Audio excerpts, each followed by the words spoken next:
She stood at his doorway with nothing but a worn carpet bag and a truth that had ended every chance at love before. I can't have children. Most men would have turned her away. But Wyatt Boone, weathered cowboy, widowed father of 4 wild souls, just smiled through the dust and heartache. Good, he said, voice rough as prairie wind. I've got enough kids for both of us. What happened next would shake the Wyoming territory, test every law of family and blood, and prove that sometimes the fiercest love grows in the most barren soil. Stay with me until the end of this story and comment what city you're watching from. I want to see how far this tale travels across the world. The June heat of 1886 pressed down on Wyoming territory like God's own hand, heavy and merciless, turning the Bennett Valley into a furnace of shimmering dust and dying grass. The stagecoach that rattled through that desolate landscape carried only 2 passengers, a whiskey drummer sleeping off last night's sins, and a woman who'd learned long ago that hope was a luxury she couldn't afford. Eleanor Pike sat with her spine straight, hands folded over a leather carpet bag that held everything she owned: 3 dresses, a book of Emerson's essays, a hairbrush with missing bristles, and 1 small wooden box she never opened. She was 28 years old, which in 1886 might as well have been ancient for an unmarried woman, though the gray threading through her auburn hair and the lines around her green eyes made her look older. Not from age, but from the particular weariness that comes from burying too many dreams before their time. The landscape outside her window was unforgiving, endless sage and scrub, punctuated by the occasional cluster of cottonwoods marking where water might be found. In the distance, the mountains rose blue and implacable, their peaks still touched with snow despite the summer heat. Eleanor had seen mountains before, in Pennsylvania where she'd been born, but these western ranges had a different quality, less majesty, more warning. They seemed to say, "We don't care if you live or die out here." She'd been on the road for 17 days, ever since the letter had arrived at the boarding house in Denver, where she'd been teaching basic letters to miners' children for room and board. The letter had been brief, written in a surprisingly elegant hand. Mrs. Eleanor Pike, I am in need of a school teacher for my 4 children, ages 4-11. The position includes room, board, and $15 monthly. No prior experience required, only patience and a firm hand. The ranch is remote. Town is 7 miles. If you can read this letter and still want to come, you're the right sort of stubborn. Wyatt Boone Bennett. Valley, Wyoming Territory. The letter had arrived on the same day her landlady informed her the boarding house was closing. The mine had played out, and the town was dying. Eleanor had read that letter 3 times, packed her bag, and bought a ticket west before her courage could fail. She'd learned not to ask too many questions about new beginnings. Every time she'd asked questions, the answers had closed doors. The stagecoach lurched over a particularly vicious rut, and the whiskey drummer jerked awake with a snort. He squinted at Eleanor through bloodshot eyes, taking in her worn but respectable traveling dress, the careful way she held herself apart from the dusty upholstery. "You headed to Clearwater?" he asked, his voice graveled with drink and tobacco. "Bennett Valley," Eleanor replied, her voice cool and polite. The voice of a woman who'd learned to discourage familiarity. The drummer's eyebrows rose. "Bennett Valley? Ain't nothing out there but the Boone place. You got business with Wyatt?" Eleanor kept her gaze on the window. "I'm to be the children's teacher." The drummer let out a low whistle. "Well, hell, pardon my language, ma'am, but those kids, they've run off 3 teachers in 2 years, little savages, the lot of them. No offense to Wyatt, but he's been raising them wild since their mama—" He stopped abruptly, seeming to realize he'd said too much. Eleanor turned to look at him directly. "Since their mother what?" The drummer shifted uncomfortably. "Died. 3 years back, fever took her, but that ain't the strangest part of the situation." He leaned forward, his breath sour. "None of those kids are actually his, He just collected them. Orphans from the wagon trains, unwanted babies, children whose folks died, or disappeared. He just took them in like stray cats. Now the county's starting to ask questions about whether he's fit to keep them, seeing as how he's got no legal claim and no wife to help raise them proper." Eleanor absorbed this information in silence. The letter hadn't mentioned any of this. Not the dead wife, not the county's concerns, and certainly not the fact that the children weren't Wyatt Boone's by blood. She should have felt deceived, perhaps even alarmed. Instead, she felt a strange kinship with a man she'd never met, a man who apparently built his family from the broken pieces the world had discarded. "How much further?" she asked. "Another hour, maybe 2. Driver's supposed to drop you at the crossroads. The ranch is about a mile up the valley from there." The drummer settled back into his seat. "You seem like a sensible woman. My advice? Take one look at the situation and get back on the next stage to Clearwater. That ranch ain't no place for a lady on her own." Eleanor almost smiled. If there was one thing she'd learned in 28 years of living, it was that she'd never been the kind of lady people made places for. She'd always had to carve out her own. The stagecoach finally shuddered to a stop at a crossroads marked by a weathered wooden sign. One arrow pointed toward Clearwater, 7 miles of civilization, however rough. The other pointed toward Bennett Valley, toward a name she'd memorized, Boone Ranch. The driver climbed down and retrieved her bag with brisk efficiency. "You sure about this, ma'am?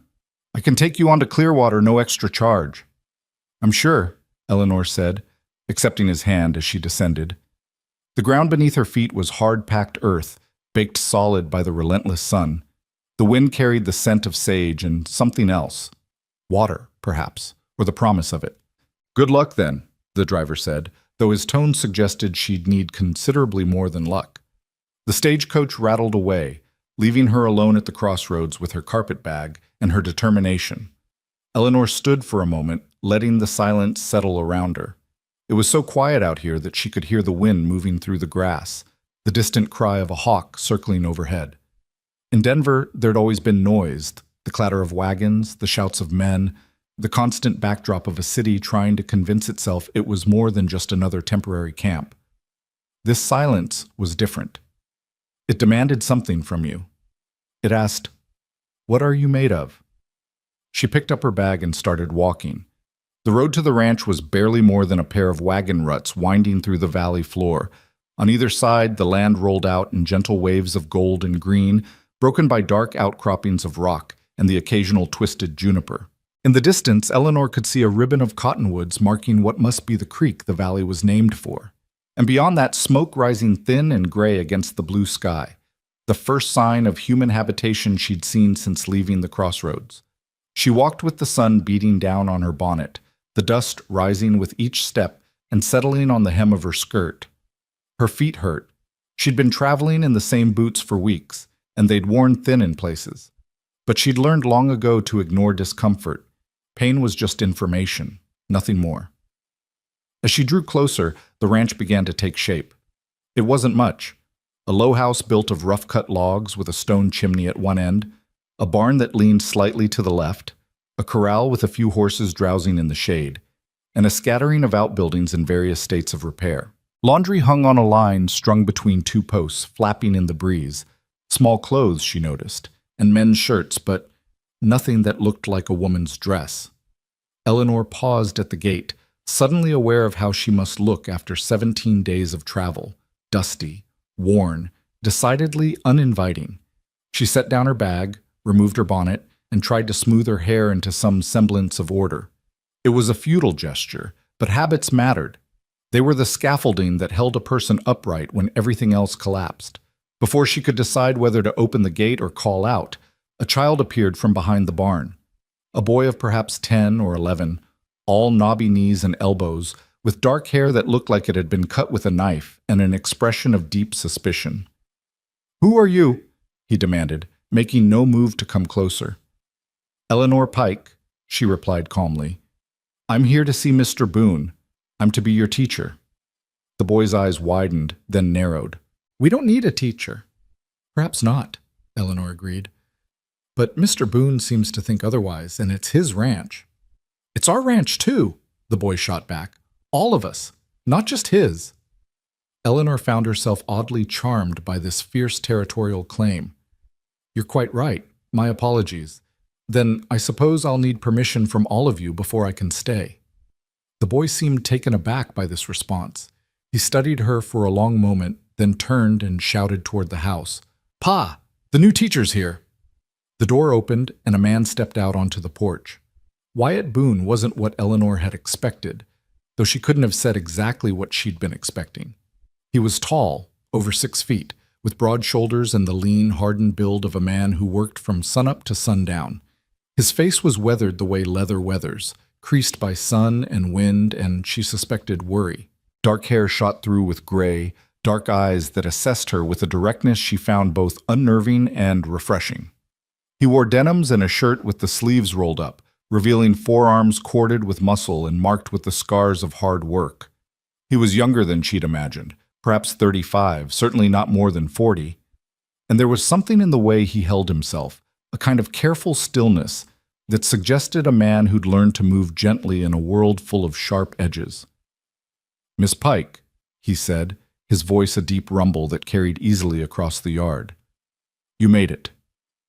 "Mrs. Pike," Eleanor corrected automatically, then immediately regretted it. It was a lie she'd told so often it had become reflex, a shield against the questions that came when people learned she was unmarried at her age. Something flickered in Wyatt's eyes, not judgment, but understanding, which was somehow worse. He descended the porch steps with an easy grace and crossed to the gate, swinging it open. "Mrs. Pike," he amended, and if he didn't believe her, he had the courtesy not to show it. "Come on up to the house. You must be tired from the journey." Eleanor picked up her bag, but Wyatt took it from her with a gentle insistence.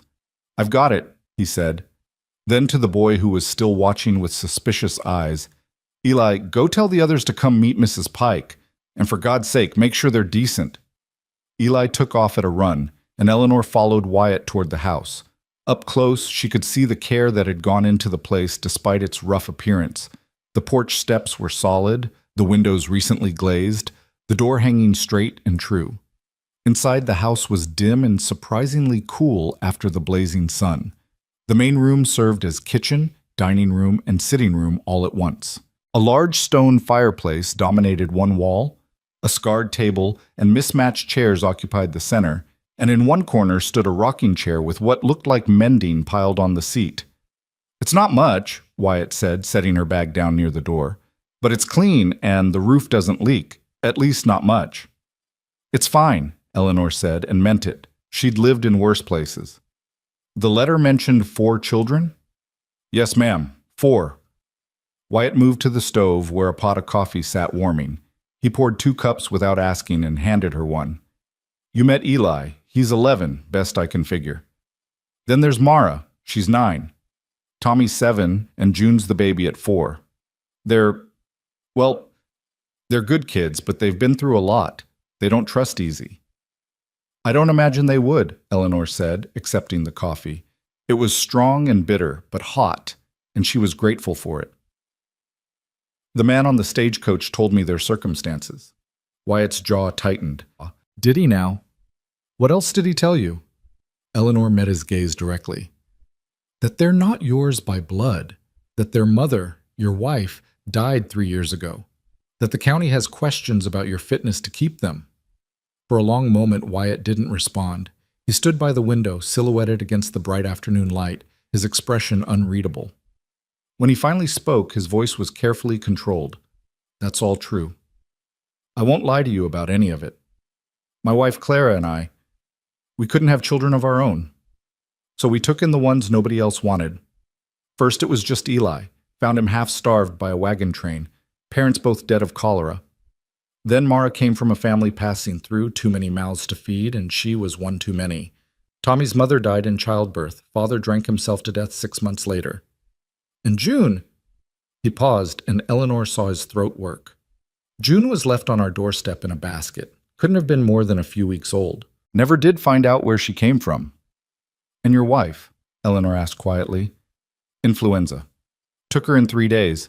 She was the heart of this family, and when she died—" Wyatt's voice roughened. "Well, things got harder.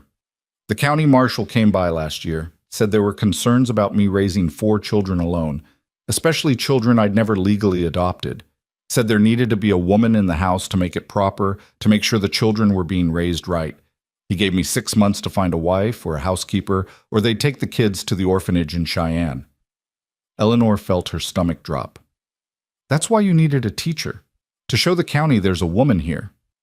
"Partly," Wyatt admitted, "but also because the kids need education. They need more than I can give them. I can teach them to rope and ride, to read sign and survive out here. But you can teach them the things Clara would have taught them. How to think and speak proper, how to make their way in the world beyond this valley. Before Eleanor could respond, the sound of running feet announced the arrival of the other children. They burst through the door in a tumble of noise and motion, Eli leading the way, followed by a girl with tangled blonde hair and fierce blue eyes who must be Mara, then a smaller boy with a gap-toothed grin who could only be Tommy, and finally, clinging to Eli's hand, the smallest child Eleanor had ever seen who wasn't still a baby. June was tiny, all enormous dark eyes and delicate features, wearing a dress that had been mended so many times it was more patches than original fabric. She regarded Eleanor with the wary intensity of a wild creature deciding whether to flee or investigate. The children lined up in front of Eleanor with varying degrees of enthusiasm. Eli still suspicious, Mara openly defiant, Tommy curious, and June hiding half behind her brothers. "Children," Wyatt said, his voice gentle but firm. "This is Mrs. Pike. She's come a long way to be your teacher." "We don't need a teacher," Mara said, echoing Eli's earlier declaration. "We do just fine." "Is that so?" Eleanor set down her coffee cup and studied the girl. "Can you write your name?" Mara's chin came up. "I can write it in the dirt with a stick. Can you write it on paper with ink? Can you write a letter to someone who lives far away? Can you read a book?" Eleanor kept her voice mild, conversational. "Because those things matter, you know. The world is bigger than this valley, and someday you might want to see some of it. Education is how you make choices instead of just accepting whatever life hands you." Something flickered in Mara's eyes. Not quite agreement, but at least a glimmer of consideration. It was Tommy who broke the standoff, stepping forward with that gap-toothed grin. "Can you really read books?" he asked, his voice filled with wonder. "I can," Eleanor confirmed. "I've read hundreds of them." "Hundreds?" Tommy's eyes went wide. "Are there really that many books in the whole world?" "More than you could read in 10 lifetimes," Eleanor said, and felt a familiar warmth spread through her chest. This moment of a child's mind opening to possibility. This was why she'd kept teaching even when everything else had fallen apart. "And if you'd like, I can teach you to read them too." "Could you read us a story?" Tommy asked eagerly. "Right now?" Wyatt started to intervene. "Tommy, Mrs. Pike just got here. She's tired." "I'd be happy to," Eleanor interrupted. She opened her carpet bag and withdrew the book she'd carried across half the country, a worn copy of Grimm's fairy tales, its spine cracked from countless readings. "Shall we sit outside? It's too fine an afternoon to waste indoors." The children's faces transformed. Even Eli's suspicion softened into something like interest, and Mara's defiance gave way to curiosity. They followed Eleanor out to the porch, and she settled into the rocking chair while they arranged themselves on the steps below her. June, after a moment's hesitation, climbed up into Eleanor's lap with the unself-conscious trust of very young children. Eleanor opened the book, feeling the familiar weight of it in her hands, and began to read.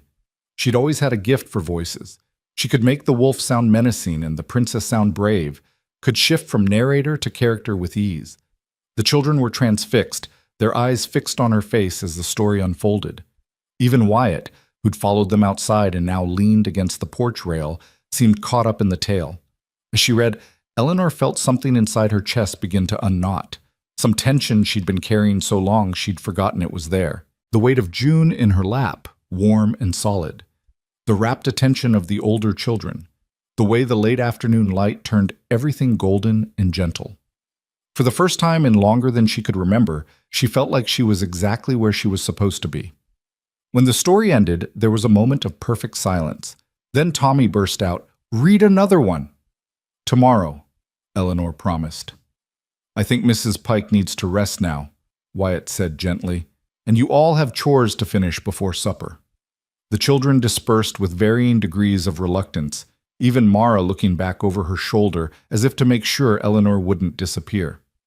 Only June remained, still nestled in Eleanor's lap, her small hand clutched in Eleanor's skirt. "June," Wyatt said softly, "come on, sweetheart. Let Mrs. Pike get settled." But June burrowed deeper against Eleanor's chest, and Eleanor found herself tightening her arms around the child instinctively. She's fine, she said. If it's all right with you. Wyatt's expression softened into something unreadable. Sure, if you don't mind. They sat in companionable silence for a while, the sounds of the ranch settling into evening around them, the horses moving in the corral, the chickens Eleanor hadn't noticed before scratching in the dirt, the distant lowing of cattle somewhere up the valley. The sun was sinking toward the mountains now, painting the sky in shades of amber and rose. There's something I need to tell you, Eleanor said finally, the words coming harder than she'd expected. Before we go any further. Before you show me where I'll be staying, or we talk about salary, or any of the practical matters. She paused, gathering her courage. I can't have children. Wyatt turned to look at her, his dark eyes steady and patient. Eleanor forced herself to continue. I was married once, years ago. My husband and I, we tried. For 5 years we tried, but I couldn't. Her voice caught. The doctors said I was barren. That's the word they used, barren, like a field that won't bear crops. She expected pity or embarrassment or the careful distance people always put between themselves and women like her, women who failed at the one thing society said they were meant to do. Instead, Wyatt crossed to the rocking chair and crouched down so they were at eye level.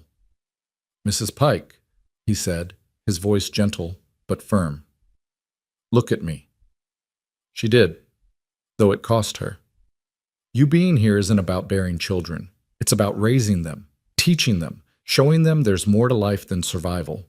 He gestured toward the yard where the children had disappeared. Those 4 kids in there, they've already been born. They've already been abandoned or orphaned or given up on. What they need isn't a woman who can give birth. What they need is a woman who can give them a future.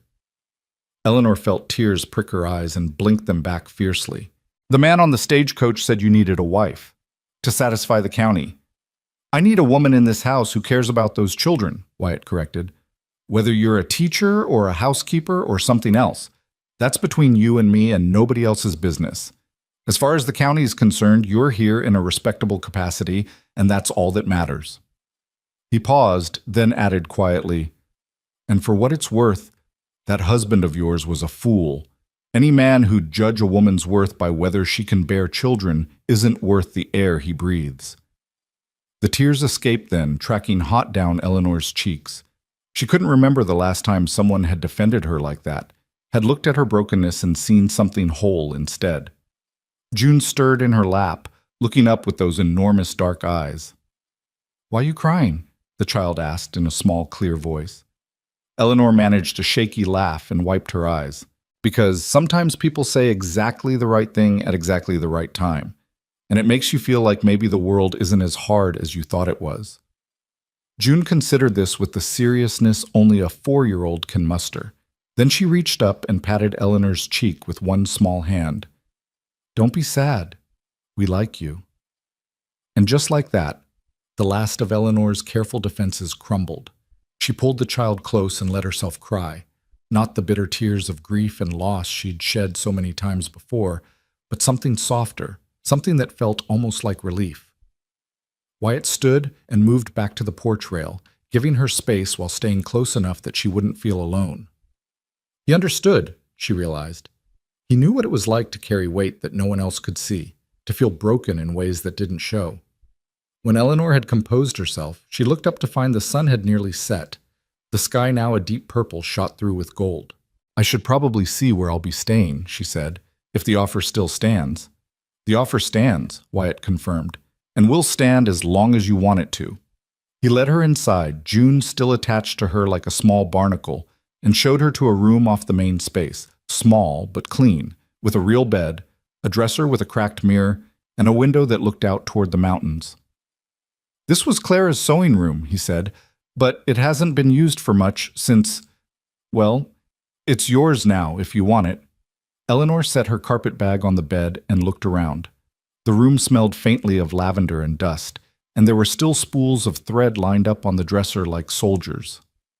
Evidence of a woman who'd lived here, loved here, tried to make beauty in this harsh place. It's perfect, she said, and meant it. Supper's in about an hour, Wyatt said. Nothing fancy. Just stew and cornbread. But you're welcome to rest until then. After he left, pulling June gently along with promises of helping with the chickens, Eleanor sat on the edge of the bed and let the reality of her situation settle over her. She was here, in Wyoming territory, in a valley that barely registered on any map, in a house full of orphan children and one cowboy who smiled through heartache. She should have been terrified, should have been questioning every decision that had led her to this moment. Instead, she felt something she hadn't felt in years: hope. Fragile and tentative as new grass after winter, but real. Eleanor unpacked her few belongings with methodical care, hanging her dresses on pegs driven into the wall, arranging her hairbrush and the few toiletries she owned on the dresser. When she reached the bottom of her bag, her hand closed around the small wooden box she never opened. She sat holding it for a long moment, running her thumb over the carved lid. Inside was a child's ribbon, pale blue silk, faded now, and a lock of downy hair. The only evidence that once, for 3 brief days, she'd been a mother. The baby had been born too early, too small. He'd lived just long enough for her to name him, Thomas, after her father, and then he'd slipped away like smoke. Her husband had blamed her. The doctors had blamed her. She'd blamed herself. For years, she'd carried that box like a stone around her neck, unable to let it go, but unable to look at what was inside. Now, sitting in this small room in a borrowed house full of borrowed children, Eleanor opened the box and looked at the ribbon and the lock of hair. "I didn't forget you," she whispered. "I could never forget you." But for the first time, looking at those relics didn't feel like drowning. It felt like remembrance, honoring, and maybe, just maybe, the beginning of forgiveness. A knock on the door made her start. "Mrs. Pike." It was Mara's voice, uncertain. "Pa says supper's ready." Eleanor closed the box gently and set it on the dresser. "I'll be right there." When she emerged, she found the table set with mismatched plates and cups, steam rising from a pot of stew that actually smelled delicious. The children were already seated, remarkably clean-faced and tidy compared to earlier. Wyatt stood by the stove, ladling stew into bowls with practiced efficiency. "Sit anywhere," he said, gesturing to the empty chair. "We're not formal here." Eleanor took the seat between Tommy and Mara and found herself the recipient of Tommy's gap-toothed grin. "Pa never makes stew this good when it's just us," he confided in a stage whisper. "He must be trying to impress you." "Tommy," Wyatt said in a warning tone, but Eleanor caught the hint of a smile tugging at his mouth. "Well, it's working," Eleanor said, accepting her bowl. "I'm very impressed." Dinner was a chaotic affair. Tommy talked constantly, asking questions about every book Eleanor had ever read. Mara remained quiet but watchful, her eyes tracking Eleanor's every move. Eli ate mechanically, still clearly undecided about this new addition to their household. And June, seated on a stack of books to reach the table, kept reaching over to pat Eleanor's arm, as if to make sure she was real. Wyatt presided over it all with a patience Eleanor found remarkable. He refereed disputes, enforced basic table manners, and somehow managed to eat his own meal in between managing everyone else's. He was good at this, she realized. Natural. Whatever else might be true about his fitness to raise these children, there was no question he loved them. After dinner, the children were dispatched to various chores, dishes, feeding the chickens, bringing in wood for the morning fire. Eleanor offered to help, but Wyatt waved her off. "You've traveled enough today. Besides, it's good for them to have routine. Helps them feel secure." They ended up back on the porch, watching the last light drain from the sky and the stars begin to emerge. The night air was cool and sweet, carrying the scent of sage and wood smoke. Somewhere in the distance, a coyote called, and another answered. "I should probably know more about what's expected of me," Eleanor said after a while. "Teaching hours, curriculum, that sort of thing." Wyatt was quiet for a moment. "Truth is, I'm making this up as I go. I never hired a teacher before. Clara used to teach them their letters, but since she's been gone..." He trailed off, then seemed to gather himself. "What I'd like is for you to spend mornings on proper schooling, reading, writing, arithmetic, whatever else you think they need. Afternoons they'll do chores, and evenings are for family time. Sundays we rest, mostly, though there's always work to be done on a ranch." "That seems reasonable," Eleanor said. What about supplies, books, slates, that sort of thing? There's a general store in Clearwater. Make a list of what you need, and I'll ride in next week to fetch it. Or you can come along if you'd like. Probably good for the county to see you're really here. Eleanor nodded, filing this away. The county. The ever-present threat hanging over this makeshift family. How long do we have before the marshal comes back? 3 months, give or take. He said he'd check in again come September. Wyatt's jaw tightened. Long enough for him to see we're doing things proper. And if he decides we're not, then I lose them. Wyatt's voice was flat, matter-of-fact, but Eleanor could hear the fear underneath. They'll go to the orphanage in Cheyenne, where they'll be split up and sent to whoever will take them. Farmers looking for cheap labor, mostly. Or worse. Eleanor felt a chill that had nothing to do with the evening air. Then we'll make sure that doesn't happen. Wyatt turned to look at her, and in the starlight, his face was all plains and shadows. You're not what I expected, Mrs. Pike. What did you expect? Someone older, harder, someone who'd see this as just a job. He paused. You already care about them. I can see it. Eleanor didn't bother denying it. I've always been a fool that way, caring too much too fast. It's gotten me hurt before. Yeah, Wyatt said softly. Me too. They sat in comfortable silence after that, until the children began emerging from the house in their night clothes, worn shirts and patched trousers, a nightgown for Mara that had been lengthened so many times it looked like patchwork. They gathered on the porch like moths drawn to light. Story time? Tommy asked hopefully. Eleanor glanced at Wyatt, who nodded. Short one. It's late. So Eleanor retrieved her book and by lamplight read them another tale. This one about a girl who was clever and brave and saved herself. When she finished, the children were drooping with exhaustion, even Eli struggling to keep his eyes open. Wyatt herded them toward the loft where they slept, but June broke free and ran back to Eleanor, throwing her small arms around Eleanor's neck. You'll be here tomorrow? The child whispered, her voice anxious. Eleanor felt her heart crack and mend in the same instant. I'll be here tomorrow, she promised, and the day after that, and the day after that. June nodded, satisfied, and allowed Wyatt to carry her up to bed.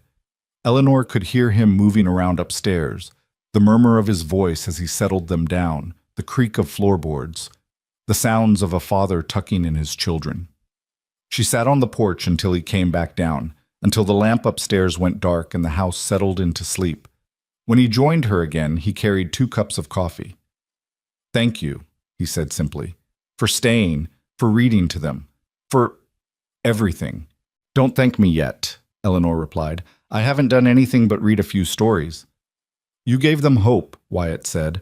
That's not nothing. Eleanor accepted the coffee and cradled it in her hands, feeling the warmth seep into her palms. I should tell you something else. About why I came here. All right. I was married, she began, the words coming easier now in the darkness. To a man named Robert Pike. We met in Philadelphia. He was a clerk, I was a school teacher. It seemed like a sensible match. We were married 5 years, and in that time, I got pregnant 3 times. She paused, forcing herself to continue. The first 2, I lost before the 3rd month. The 3rd, he lived for 3 days. Long enough to break my heart. Wyatt said nothing, just listened with that same patient stillness. After that, Robert couldn't look at me anymore. He said I'd failed him, failed my duty as a wife. The doctors agreed. They said my womb was inhospitable, that I'd never carry a child to term. Robert left me 6 months later. Got the marriage annulled on grounds that I couldn't fulfill my marital obligations. She laughed, but there was no humor in it. I kept his name, though. Seemed easier than explaining to everyone why I was Miss Winchester again at 23. I'm sorry, Wyatt said quietly. For all of it. For the loss, and for him being a coward. I don't tell you this for pity, Eleanor said. I tell you because you should know who you've hired.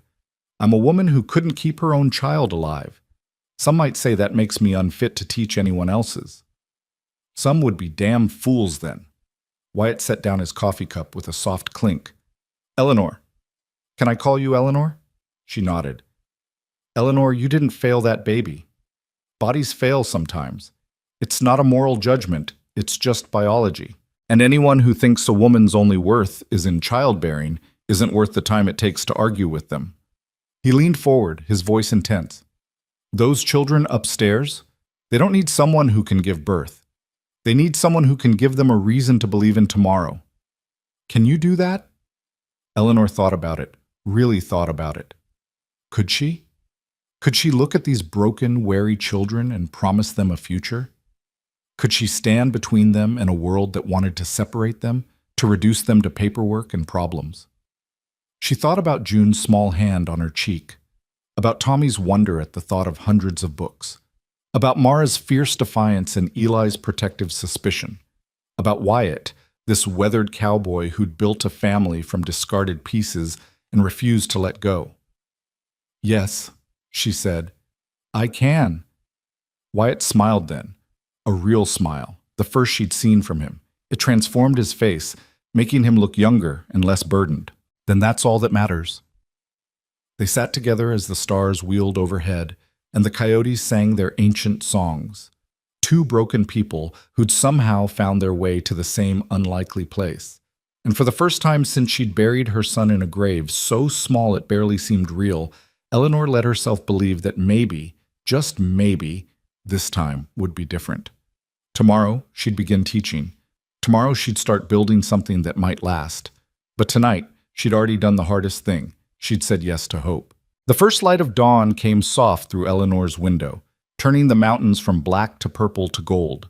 She woke to the sound of roosters crowing and footsteps creaking overhead, the children stirring in their loft, Wyatt's deeper tread moving through the house.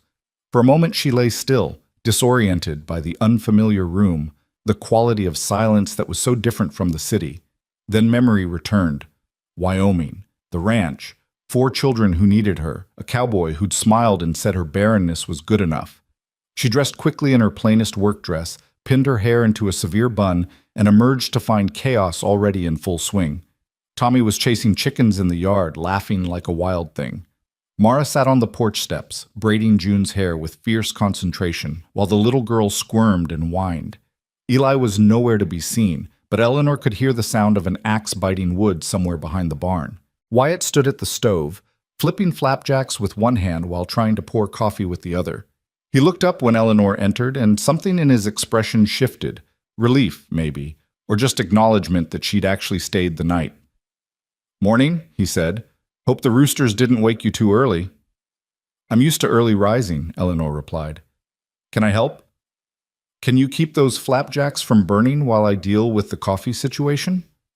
Eleanor took the spatula from him, their fingers brushing briefly in the transfer. The touch was innocent, practical, but it sent an unexpected jolt through her, a reminder that she'd been alone for a very long time, that the warmth of human contact was something she'd almost forgotten she needed. She focused on the flapjacks, flipping them with careful precision. Wyatt moved around the kitchen with easy efficiency, gathering plates, calling the children in for breakfast. They came reluctantly. Tommy still flushed from his chicken chasing, Mara, with June's hair now neatly braided, Eli appearing from wherever he'd been with wood shavings caught in his dark hair. Breakfast was as chaotic as dinner had been, but there was a rhythm to it that Eleanor found herself sliding into naturally.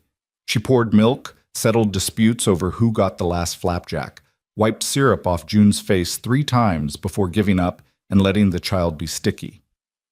Wyatt caught her eye across the table at one point and smiled. Not the careful, measured smile of last night, but something easier, more genuine.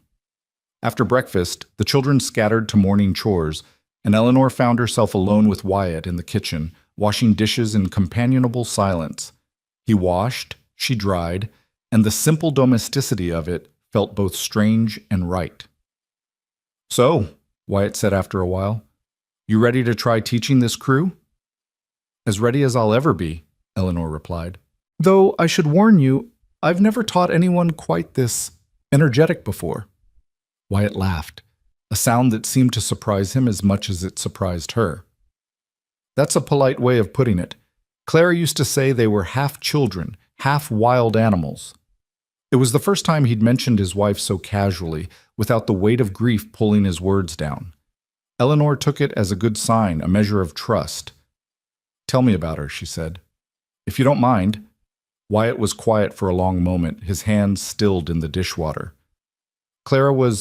She was good. Better than me in just about every way. Patient where I was quick to anger, gentle where I was rough. She saw these kids, saw all the broken pieces the world tried to throw away, and she just loved them. Simple as that. Didn't matter where they came from or what they'd been through. She just loved them like they were hers. She sounds remarkable. She was.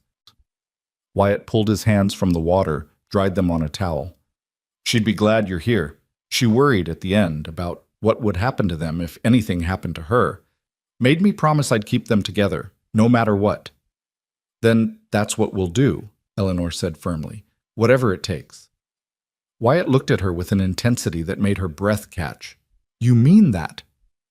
I don't say things I don't mean. Something passed between them then. Not attraction exactly, though Eleanor couldn't deny there was an element of that. More like recognition. Two people who'd been broken by life and somehow kept going anyway, finding themselves in the same impossible place, fighting the same impossible fight. The moment was broken by Tommy bursting through the door. Mrs. Pike, Pa says you're going to start teaching us today. Can we do it outside? It's too nice to be inside. Eleanor smiled at his enthusiasm. We can start outside. But you'll need to gather your siblings and meet me by that big cottonwood tree by the creek. And bring anything you use for writing. Slates, chalk, whatever you have. Tommy took off like a shot, hollering for the others. Eleanor gathered her book and the few supplies she'd brought and made her way down to the creek. The cottonwood was ancient and massive, its branches spreading wide enough to shade a dozen people. The ground beneath it was soft with fallen leaves, and the sound of water moving over rocks provided a peaceful backdrop. The children assembled slowly, with varying degrees of enthusiasm.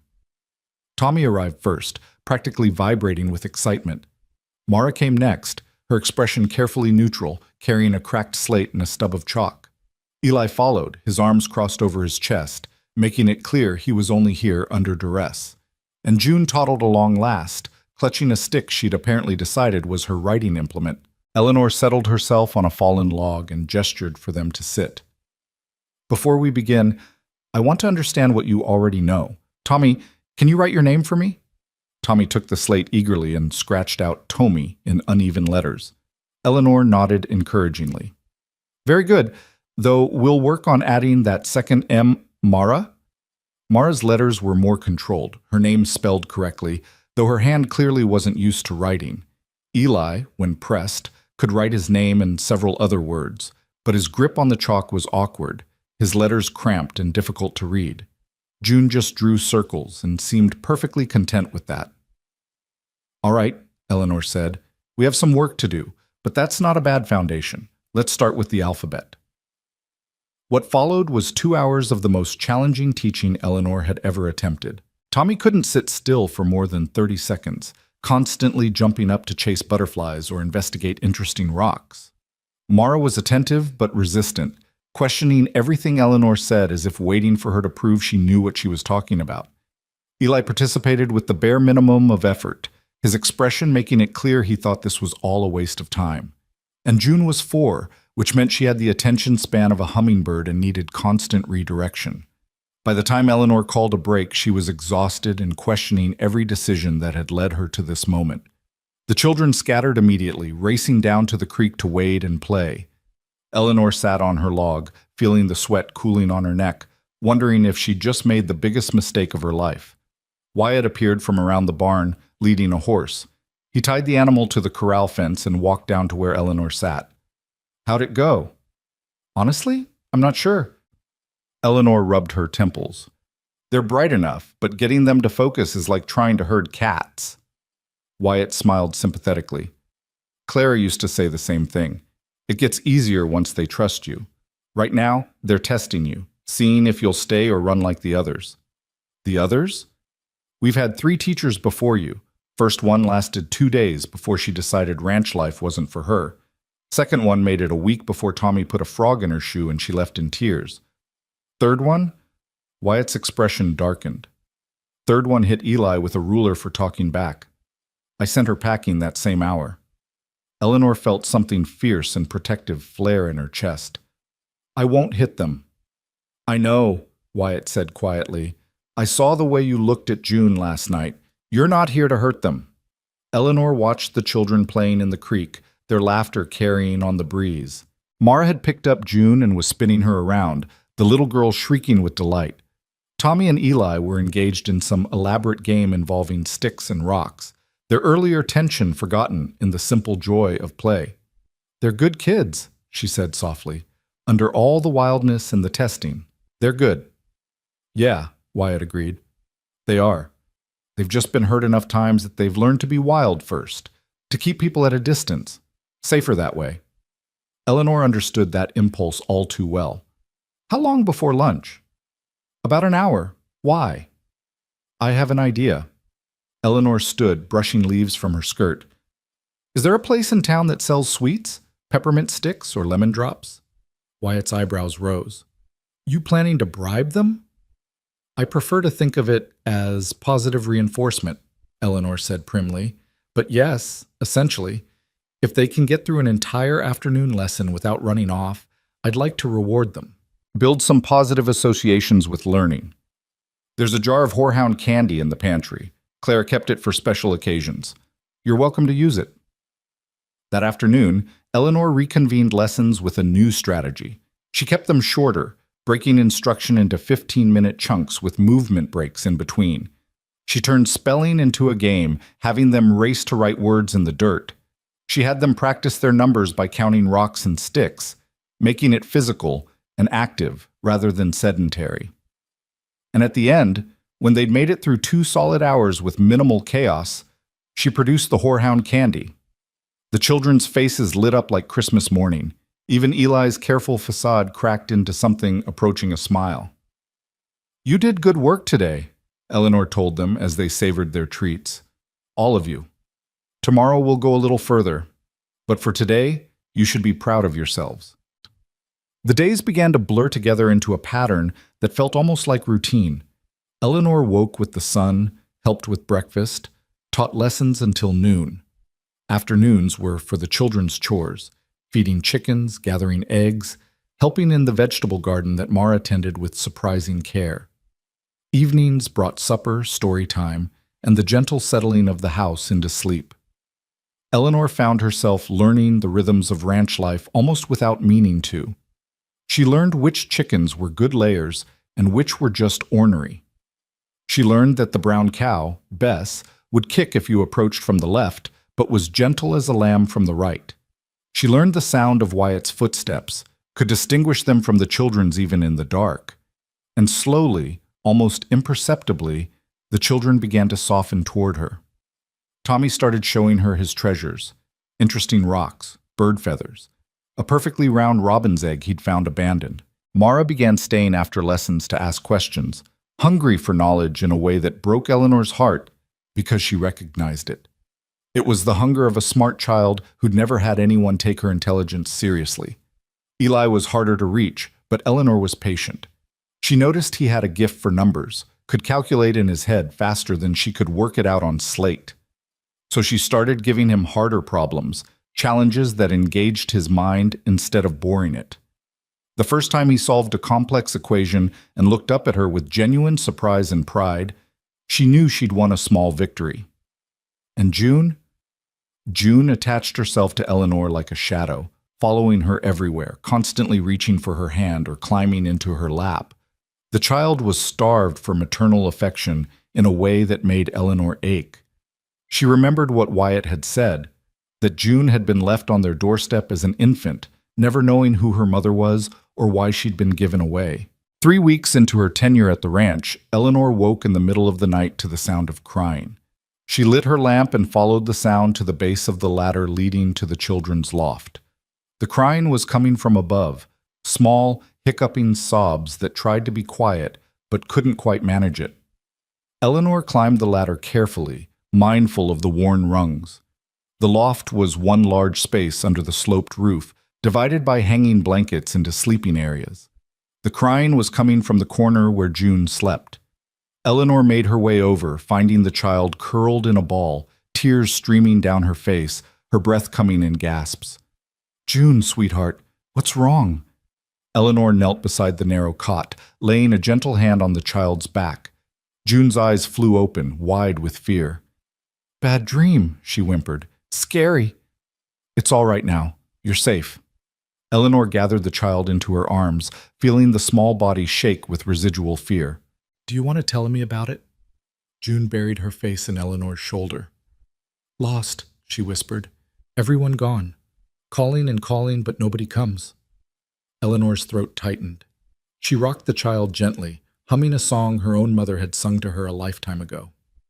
Around them, the other children slept on, Mara in the next bed over, the boys in their sectioned area beyond the blanket.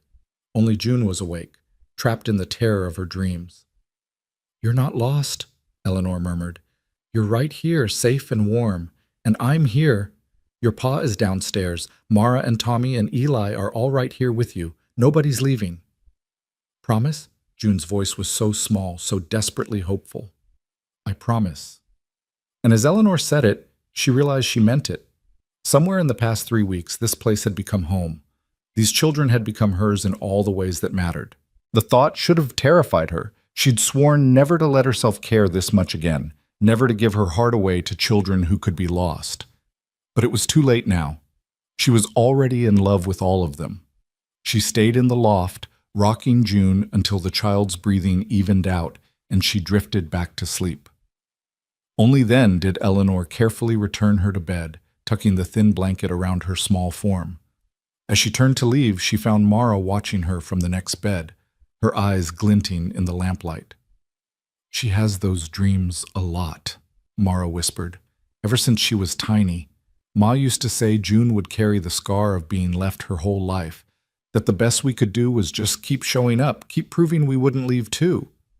Eleanor moved closer, crouching beside Mara's bed. "That's very wise. Your ma must have been a remarkable woman."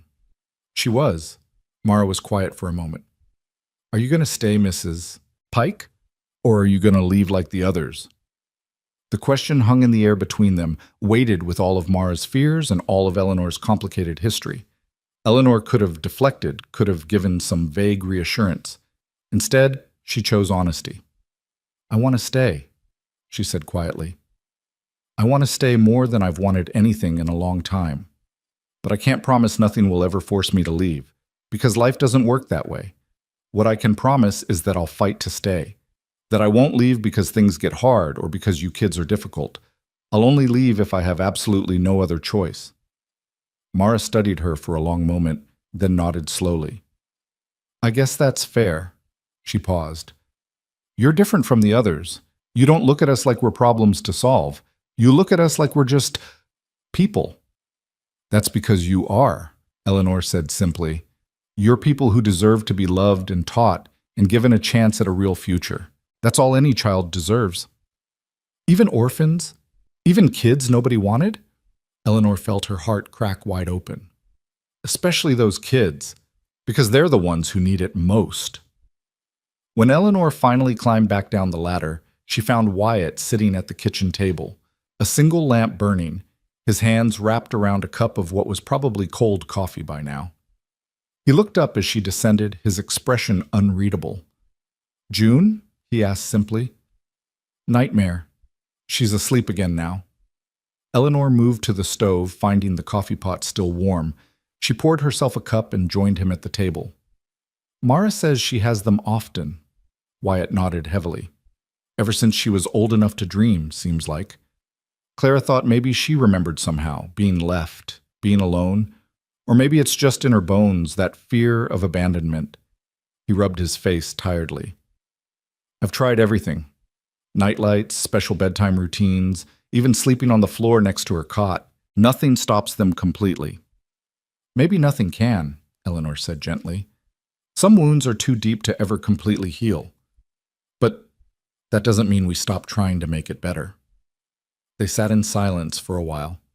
The only sound the ticking of the mantel clock and the occasional pop from the dying fire. Eleanor found herself studying Wyatt in the lamplight. The lines around his eyes, the way his shoulders carried constant tension, the gentle strength in his hands even when they were still. "Can I ask you something?" she said finally. Why did you and Clara take them in? The children, I mean. Most people in your situation would have, well, they would have focused on their own lives, maybe kept trying for children of their own. Wyatt was quiet for so long, Eleanor thought he might not answer. When he finally spoke, his voice was rough with emotion. We did try. For years, we tried. Clara had 3 miscarriages in 4 years, and each one nearly destroyed her. After the third, the doctor told us trying again might kill her, said her body just couldn't carry a child to term. Eleanor's breath caught. The parallel to her own story was so exact it made her dizzy. I told her it didn't matter, Wyatt continued, that having her was enough, that we'd make a life just the 2 of us.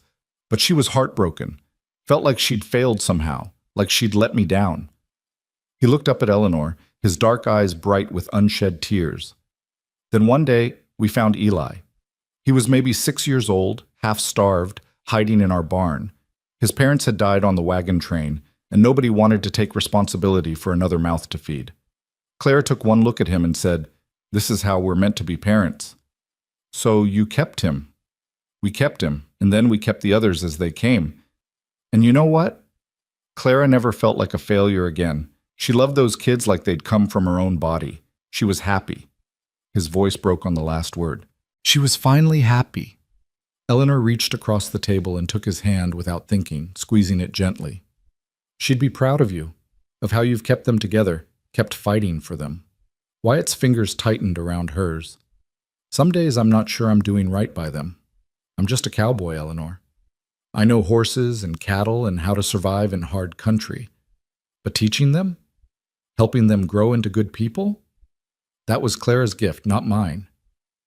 You're doing fine, Eleanor said firmly. More than fine. Those children are fed and clothed and safe. They know they're loved. That's not nothing, Wyatt. That's everything. He looked at their joined hands, then up at her face. Having you here, it's made a difference. They're calmer, happier. Even Eli's starting to come around, and he's the hardest one to reach. They're good kids, Eleanor said. They just needed someone to believe in them. So did I, Wyatt said quietly. So did I. The moment stretched between them, charged with something Eleanor couldn't quite name. It wasn't attraction, or not just attraction. It was recognition, understanding, the sense of 2 people who'd been fighting separate battles suddenly realizing they were on the same battlefield. Eleanor pulled her hand back gently, suddenly aware of impropriety, of boundaries she should probably maintain. It's late. We should both try to get some sleep. Yeah. Wyatt stood, stretching his back with an audible crack. Thank you, Eleanor, for staying with June, for everything. It's what I'm here for, Eleanor said, and meant it. The next morning dawned hot and bright, promising a scorcher of a day. Eleanor adapted the lessons, moving them even earlier and keeping them shorter.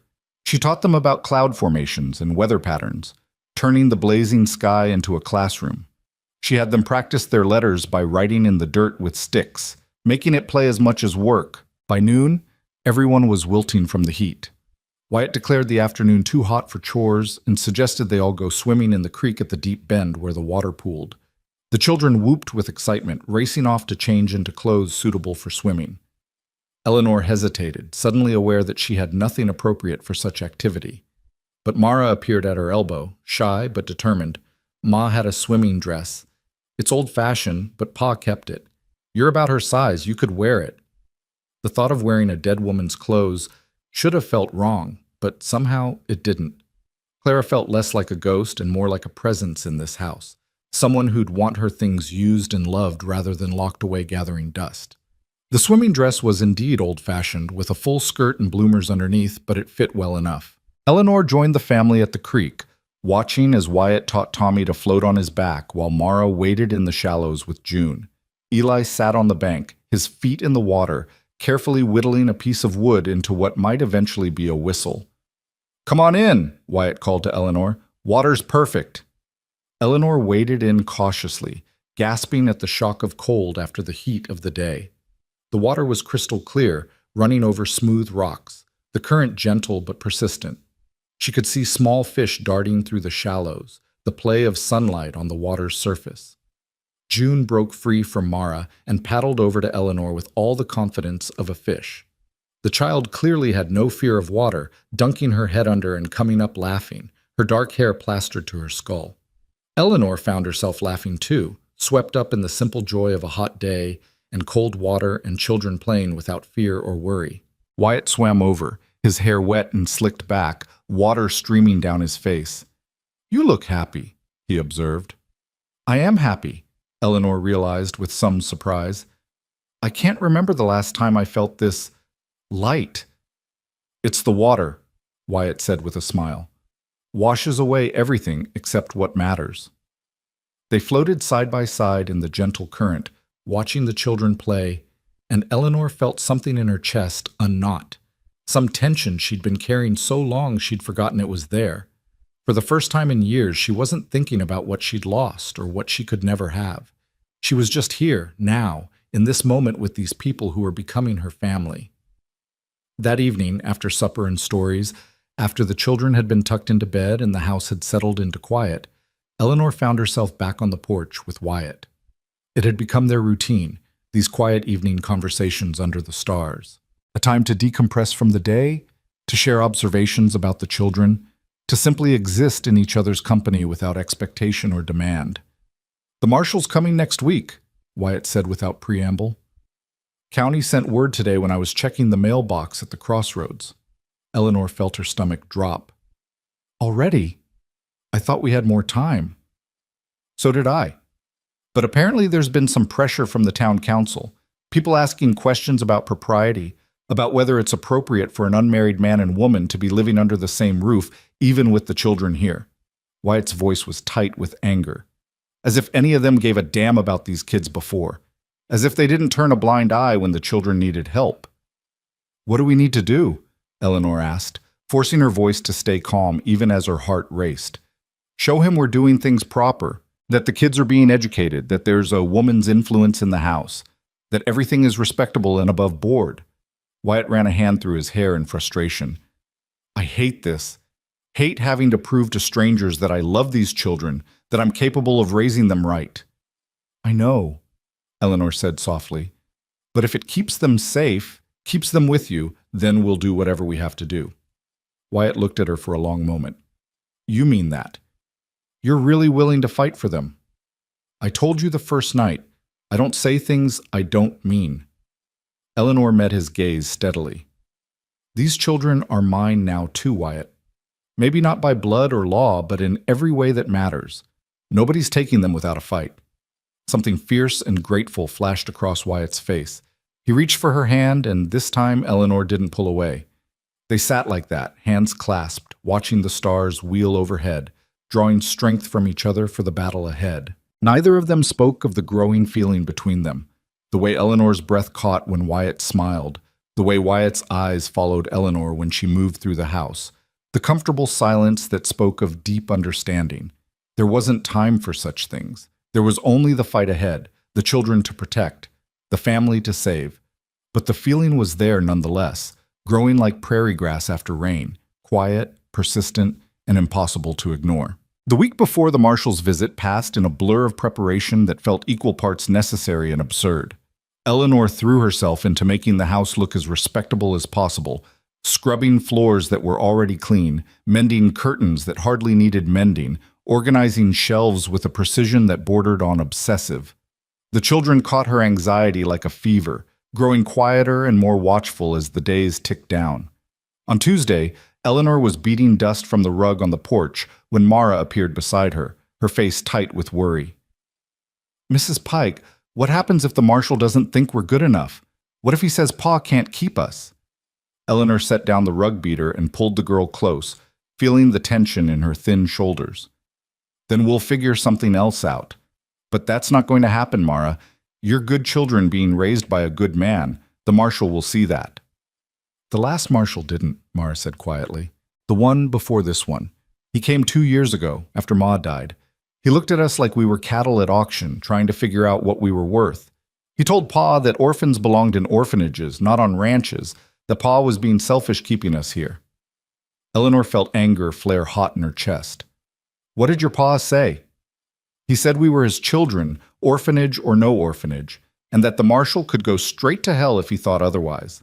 A ghost of a smile crossed Mara's face. Ma would have washed his mouth out with soap for cursing, but she'd have agreed with the sentiment. So would I, Eleanor said firmly. And this time, there's two of us standing between you and anyone who tries to take you away. That has to count for something. Wednesday brought unexpected rain, a blessing after weeks of heat, but a complication for Eleanor's plans to showcase the children's outdoor learning. She adapted quickly, turning the main room into a classroom and drilling them on their letters and numbers with an intensity that had Tommy squirming in his chair and even Eli paying close attention. Wyatt watched from the doorway at one point, his expression unreadable, before disappearing back outside to tend to the animals in the downpour. That evening, as Eleanor helped clear the supper dishes, Wyatt caught her arm gently. You're pushing too hard. The kids are wound tight as springs, and you look like you haven't slept in days. I'm fine, Eleanor said automatically. You're not fine. None of us are. Wyatt's voice was gentle but firm. Come on, let's take a walk. In the rain? It's letting up. Besides, sometimes you need the weather to match how you're feeling inside. They left the children under Eli's watchful supervision and walked out into the damp evening. The rain had indeed slowed to a fine mist, and the air smelled of wet sage and earth.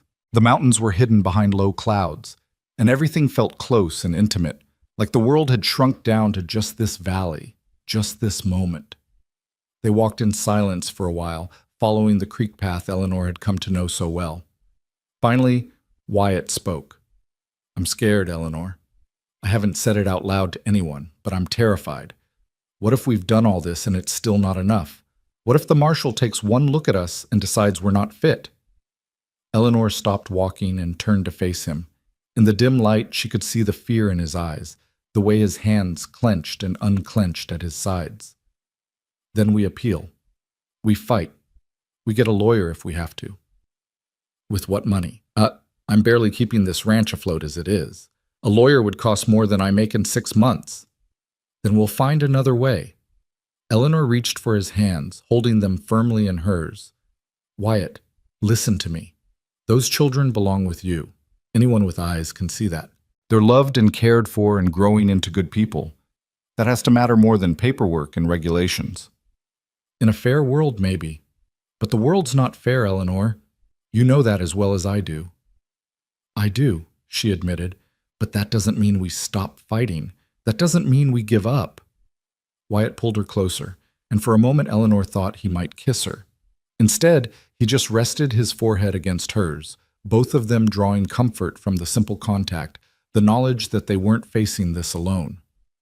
Thank you, he whispered, for staying, for caring about them, for being here. There's nowhere else I'd rather be, Eleanor said, and realized it was the absolute truth. Thursday afternoon brought an unexpected visitor. Eleanor was teaching the children about fractions using slices of cornbread when the sound of hoofbeats made everyone freeze. Visitors were rare out here, and unannounced visitors almost never meant good news.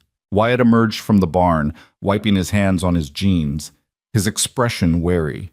Eleanor ushered the children inside and watched from the window as a portly man on a tired-looking horse reined up in the yard. He was dressed in town clothes, a suit that had seen better days, and a bowler hat that looked ridiculous in ranch country. "Mr. Boone," the man called out, his voice carrying clearly to where Eleanor stood. "Name's Chester Hartley. I'm with the Territorial Welfare Office. I believe you're expecting Marshal Reeves next week, but I wanted to come by ahead of time. Get a sense of the situation before making any official reports." Eleanor's blood ran cold. This wasn't the marshal they'd been preparing for.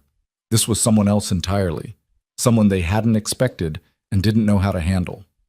She watched Wyatt's shoulders tense, saw him force himself to relax and extend a hand in greeting. "Mr. Hartley, welcome to the ranch. Can I offer you some coffee?" "That would be appreciated. Thank you." Wyatt caught Eleanor's eye through the window and gave a slight nod.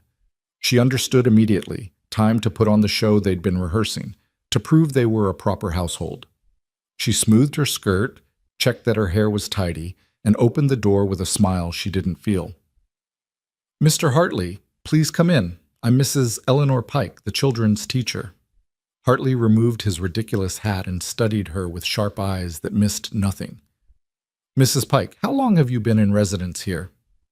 "About a month now," Eleanor replied, gesturing for him to take a seat at the table.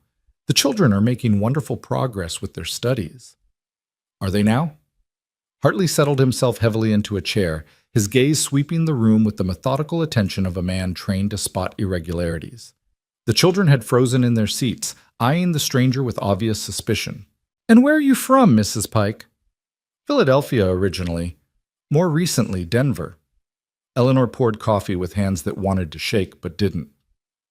"I taught school there before coming to Wyoming." "Philadelphia," Hartley repeated, as if testing the word. "Long way from home." "This is my home now," Eleanor said firmly. Hartley pulled out a small notebook and pencil. "I'll need to ask you some questions. And the children. Standard procedure, you understand." What followed was one of the most excruciating hours of Eleanor's life. Hartley asked probing questions about the household arrangements, about her relationship with Wyatt, about the children's routines and education.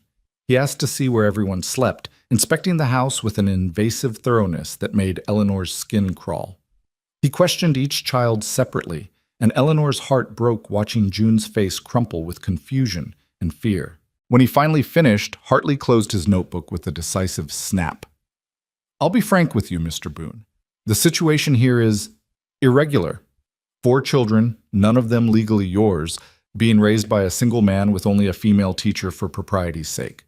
There are concerns about whether this arrangement is in the children's best interests." "These children are in their best interests right here," Wyatt said, his voice tight with controlled anger. "They're fed, clothed, educated, and loved. What more could an orphanage give them? Structure, proper moral guidance, preparation for useful trades or domestic service." Hartley ticked off the points as if reading from a list.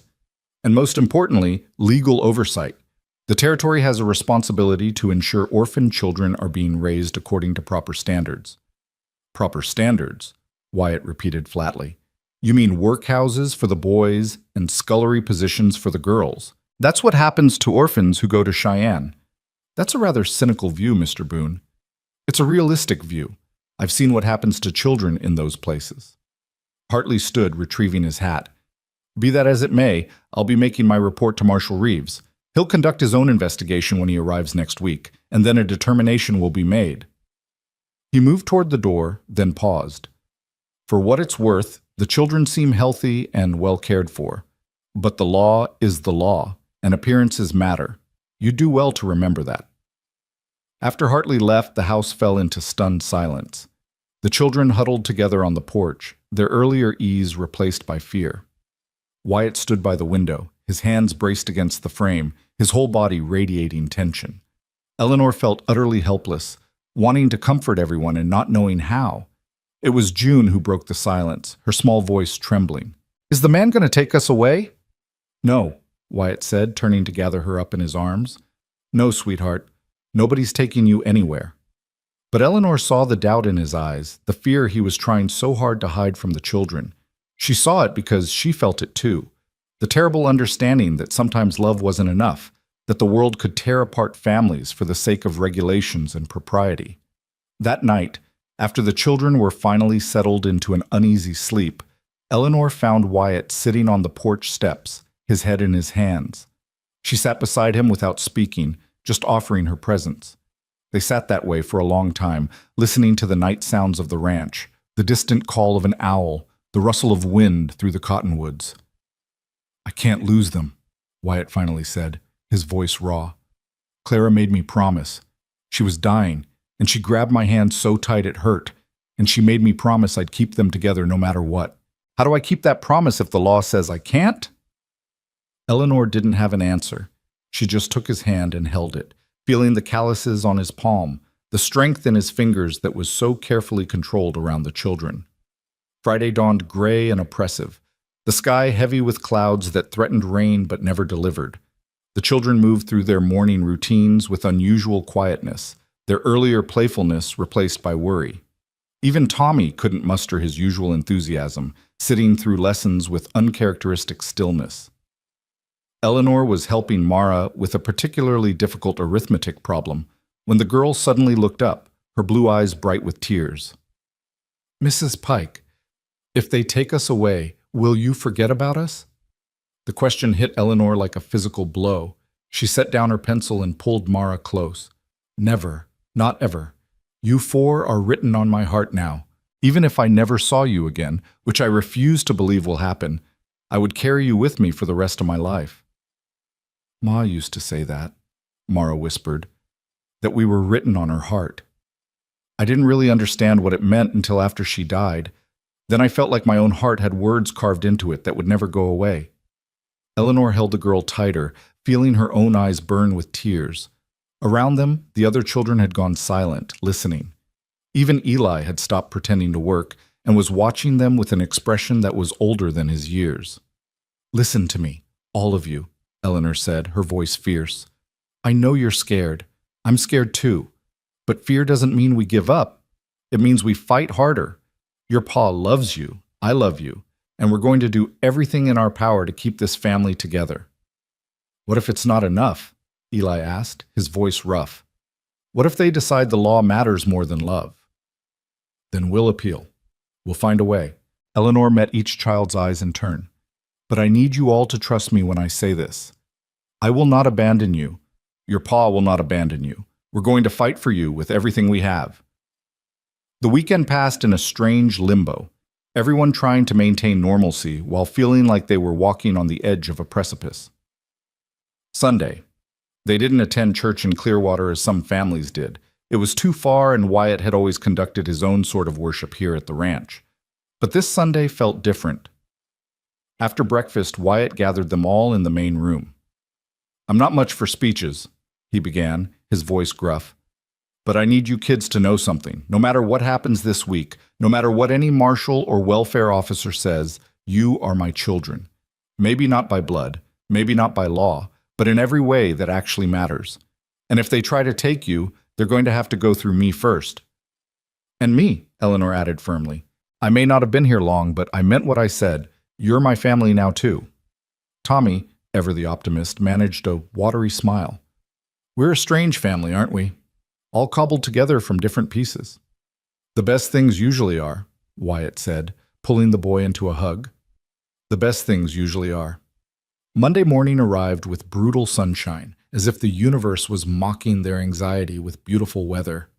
Eleanor woke early, her stomach in knots, and found Wyatt already up, standing by the window and staring out at the mountains. "Couldn't sleep?" she asked quietly. "Didn't try. Seemed pointless." He turned to look at her, and in the early morning light, she could see the exhaustion in his face, the toll this waiting was taking. "Eleanor, if this goes bad, if they decide to take the children, I need you to promise me something. Anything. Don't let them separate the kids. Fight for them to stay together, even if it means going to Cheyenne with them. They need each other. Losing Clara almost broke them. Losing each other would finish the job." Eleanor crossed to him and took both his hands in hers. "It's not going to come to that. But if it does, yes. I promise. I'll follow them to Cheyenne or the ends of the earth if I have to."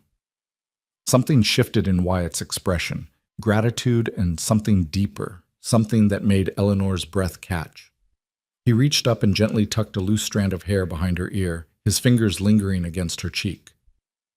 "How did I get so lucky," he murmured, "to have you walk through that gate a month ago?" "I'm the lucky one," Eleanor replied. "I was so lost before I came here. I thought my life was over, that I'd never have a purpose beyond just surviving. But these children, this place, you've given me a reason to hope again." They stood like that, hands clasped, faces close, balanced on the edge of something neither of them had the luxury to explore. Then the sound of small feet overhead broke the moment, and they stepped apart as the children began their morning descent from the loft. The day crawled by with agonizing slowness. Eleanor taught lessons, but her heart wasn't in it, and neither were the children's. They went through the motions, reciting multiplication tables and practicing penmanship, but everyone was listening for hoofbeats, waiting for the marshal to arrive. He came in the late afternoon when the sun was starting its descent toward the mountains. Marshal Reeves was younger than Eleanor expected, maybe 40, with a weathered face and eyes that had seen too much. He arrived with Chester Hartley in tow, their horses raising dust as they cantered into the yard. Wyatt met them at the gate, his posture rigid with tension. Eleanor stood on the porch with the children clustered behind her like a protective wall. Or maybe she was their protective wall. Either way, they stood together. "Mr. Boone," Marshal Reeves said, dismounting with practiced ease, "I'm here to conduct a formal evaluation of your household and determine whether the current living arrangements are suitable for the continued care of 4 minor children." "Marshal," Wyatt replied evenly, "welcome to my home." What followed was even more invasive than Hartley's visit. Marshal Reeves questioned everyone separately, inspected every corner of the house and property, examined the children's sleeping arrangements, and asked probing questions about their daily routines. He spent a full hour going through Eleanor's teaching materials and questioning the children about what they'd learned. When he finally called Wyatt and Eleanor into the house for a private conference, leaving the children outside under Hartley's supervision, Eleanor's heart was pounding so hard she thought it might crack her ribs. Marshal Reeves sat at the head of the table, his expression grave. "I'm going to be direct with you both. The situation here is highly irregular. Mr. Boone, you have no legal claim to any of these children. Mrs. Pike, you've been here barely a month, which hardly establishes you as a stable presence in their lives. By all rights, I should be arranging transport to the Territorial Orphanage in Cheyenne right now." "Please," Wyatt said, his voice breaking. "Please don't do this. They're good kids. They're thriving here. Sending them to an orphanage—" "Let me finish," Marshal Reeves interrupted, but not unkindly. "I said by all rights I should, but I've been a lawman long enough to know that the law and justice aren't always the same thing." He leaned back in his chair, studying them both. "Those children are clearly loved. They're healthy, educated, and from what I can see, genuinely happy. Mrs. Pike, your presence here provides the female influence the territory requires. And Mr. Boone, despite your lack of legal claim, you are these children's father in every way that matters." Eleanor felt hope flare in her chest, almost painful in its intensity. "So you'll let them stay?" "I'll recommend they stay with conditions." Marshal Reeves pulled out an official-looking document. "First, Mrs. Pike must remain in residence as educator and moral guardian. Second, you'll need to begin formal adoption proceedings for all 4 children. It'll be expensive and take time, but it's the only way to establish legal claim. Third, I'll be conducting quarterly visits for the next year to ensure standards are being maintained." "We can do that," Wyatt said quickly. "All of it, whatever it takes." "There's one more thing." Marshal Reeves looked between them, his expression unreadable. "The situation of an unmarried man and woman living under the same roof, even with children present, is going to continue raising eyebrows. It would be simpler if that situation were to change." Eleanor's mouth went dry. "You're saying we should marry?"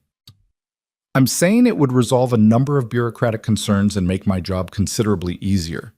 Marshal Reeves stood, gathering his papers. "But that's your decision to make, not mine. I'll file my report recommending the children remain in your custody. The adoption papers will need to be filed within 6 months, or we'll need to revisit this situation." After the Marshal and Hartley left, after the dust from their horses' departure had settled, Wyatt and Eleanor stood in the yard in stunned silence. The children erupted from where they'd been waiting by the barn, racing over with questions tumbling over each other. "Are they taking us away? Do we have to leave? Can we stay?" "Yes," Wyatt said, his voice thick with emotion. "Yes. You can stay. You're staying right here where you belong." The celebration that followed was chaotic and joyful, the children dancing around and whooping with relief. Even Eli cracked a real smile, and Mara burst into tears and hugged Eleanor so tightly it hurt. June climbed into Wyatt's arms and refused to let go, her small face pressed against his shoulder. That evening, after the children had finally been coaxed to bed, exhausted from the emotional roller coaster of the day, Eleanor and Wyatt found themselves once again on the porch. But this time, the air between them was charged with a different kind of tension. "He suggested we should marry," Wyatt said finally, breaking the silence. "The Marshal." "I know." Eleanor kept her eyes on the darkening horizon. "It would solve the bureaucratic problems." "That's not a reason to marry someone." "No, it's not. They sat in silence for a long moment. Then Wyatt spoke again, his voice careful. What if there were other reasons? Eleanor's heart stuttered. What kind of reasons? The kind where I've watched you with those kids for a month and seen how much you love them. The kind where I find myself looking for you the moment I walk into a room. The kind where the thought of you leaving makes me feel like I'm drowning. He turned to face her fully. Eleanor, I'm not asking you to marry me out of convenience or to satisfy some bureaucrat. I'm asking because somewhere in the last month, you became essential to my life. You and those kids. You're what I wake up for every morning. Eleanor felt tears prick her eyes. Wyatt, you barely know me. We've known each other 4 weeks. I know enough. I know you're brave and kind and stubborn as a mule when you believe in something. I know you sing to June when she has nightmares and you stay up late helping Mara with arithmetic even when you're exhausted. I know you make Tommy laugh and you never gave up on Eli even when he was determined to hate you. I know that when you walked through my gate with that worn carpet bag and told me you couldn't have children, I thought you might be the answer to a prayer I didn't know I was praying. This is insane, Eleanor whispered, but she was smiling through her tears. People don't fall in love in 4 weeks. Don't they? Clara always said she knew she'd marry me the day we met. Took me 3 months to convince her, but she said she knew right away. Wyatt reached for Eleanor's hand. I'm not saying it's the same. I'm just saying sometimes you know. And I know that losing you would hurt almost as much as losing those kids. Eleanor looked at their joined hands, at this man who'd shown her what family could look like when it was built on choice instead of obligation. She thought about June's small hand in hers, about Mara's fierce intelligence, about Tommy's laughter, and Eli's slow-blooming trust. She thought about mornings making breakfast together, and evenings reading stories, and the simple rightness of being here, being needed, being part of something bigger than her own broken dreams. I'm barren, Wyatt, she said, needing him to understand fully. If you marry me, there will never be children from our bodies. Only these 4. These 4 are more than enough, Wyatt said firmly. They're everything. And so are you. Eleanor felt something break open in her chest, the last wall she'd built around her heart, the final defense against hope. Then yes, she whispered. Yes, I'll marry you. Wyatt pulled her close, and this time he did kiss her, gentle and sweet and full of promise. When they finally broke apart, both of them were crying and laughing at the same time. We should tell the children, Eleanor said. Tomorrow, Wyatt replied. Tonight, let's just sit here and be grateful we all get to stay together. So they sat on the porch under the stars, hands clasped, hearts full, and somewhere inside the house, 4 children slept peacefully, unaware that their family had just become permanent in a way none of them could have imagined. Morning came too quickly and not quickly enough. Eleanor woke before dawn, her mind spinning with the enormity of what she'd agreed to the night before. Marriage. To a man she'd known barely a month. To become not just a teacher, but a mother to 4 children who'd already lost so much. The rational part of her brain screamed that this was madness, that she was repeating old mistakes, that she should run before anyone got hurt. But the rest of her, the part that had felt dead for years, whispered that this was exactly where she was meant to be. She dressed carefully, choosing her best dress, the deep blue one she'd been saving for something special. If they were going to tell the children today, she wanted to look like someone worthy of becoming their mother. Her hand shook as she pinned her hair, and she had to start over twice before getting it right. When she emerged from her room, she found Wyatt already at the stove, making coffee with the focused intensity of a man who hadn't slept much either. He looked up when she entered, and something in his expression softened. You look beautiful, he said simply. I look nervous, Eleanor corrected, but she was smiling. That too. Wyatt poured her a cup of coffee, their fingers brushing in the exchange. We don't have to tell them today, if you're not ready. We could wait. No, Eleanor interrupted. They deserve to know. They've had enough uncertainty in their lives. Let's give them something certain. The children tumbled down from the loft in their usual chaotic fashion, Tommy leading the charge with his hair sticking up in every direction, Mara following with June's hand clutched in hers, Eli bringing up the rear with his customary wariness. They seemed to sense something different in the air, their movements slowing as they took in Eleanor's dress and the way Wyatt stood close beside her. "Kids," Wyatt said once they were all seated around the table with their breakfast, "Mrs. Pike and I have something we need to talk to you about." 4 pairs of eyes fixed on them with varying degrees of anxiety. Eleanor saw Mara's hand reach for June's under the table, saw Eli's shoulders tense, saw Tommy's gap-toothed smile fade into uncertainty. "Is it bad?" Tommy asked in a small voice. "Did the marshal change his mind?" "Nobody, nothing like that." Wyatt glanced at Eleanor, who nodded encouragement. "The thing is, Marshal Reeves made it clear that for you all to stay here permanently, there needs to be a proper family structure. And Mrs. Pike and I, well, we've decided that we'd like to be a proper family. A real one." The silence that followed was deafening. Eleanor watched the children's faces, trying to read their reactions. Confusion on Tommy's face, calculation on Eli's. Something that might have been hope flickering in Mara's eyes. June just looked from one adult to the other, waiting for someone to explain in words she could understand. "You mean you're getting married?" Mara asked finally, her voice carefully neutral. "Yes," Eleanor said, finding her own voice. "If that's all right with you, all of you, we wanted to ask your permission because this affects everyone, not just the 2 of us." "Will you be our ma then?" Tommy asked, his eyes going wide. "Like our real ma?" Eleanor felt her throat tighten. "I could never replace your ma, the woman who loved you first. But I'd like to be a mother to you, if you'll let me. A different kind of mother, maybe, but one who loves you just as much." June tugged on Mara's sleeve and whispered something too quiet for Eleanor to hear. Mara leaned down, listened, then looked up with tears shining in her eyes. "June wants to know if this means you'll stay forever, that you won't leave like Ma did." Eleanor crossed to where June sat and knelt beside her chair, taking the small hands in hers. "I can't promise I'll never die, sweetheart, because nobody can promise that. But I can promise that I will never, ever choose to leave you. You're stuck with me now, all of you, for as long as I'm breathing." June threw her arms around Eleanor's neck with such force it nearly knocked her over. Eleanor held the child close, feeling hot tears soak into her shoulder, and looked up to find the other children watching with expressions that ranged from tentative hope to cautious acceptance. It was Eli who spoke next, his voice rough. "Pa, are you sure about this? You barely know her." "I know enough," Wyatt said firmly. "And Eli, I need you to understand something. This isn't just about satisfying the marshal or keeping you kids here, though that's part of it.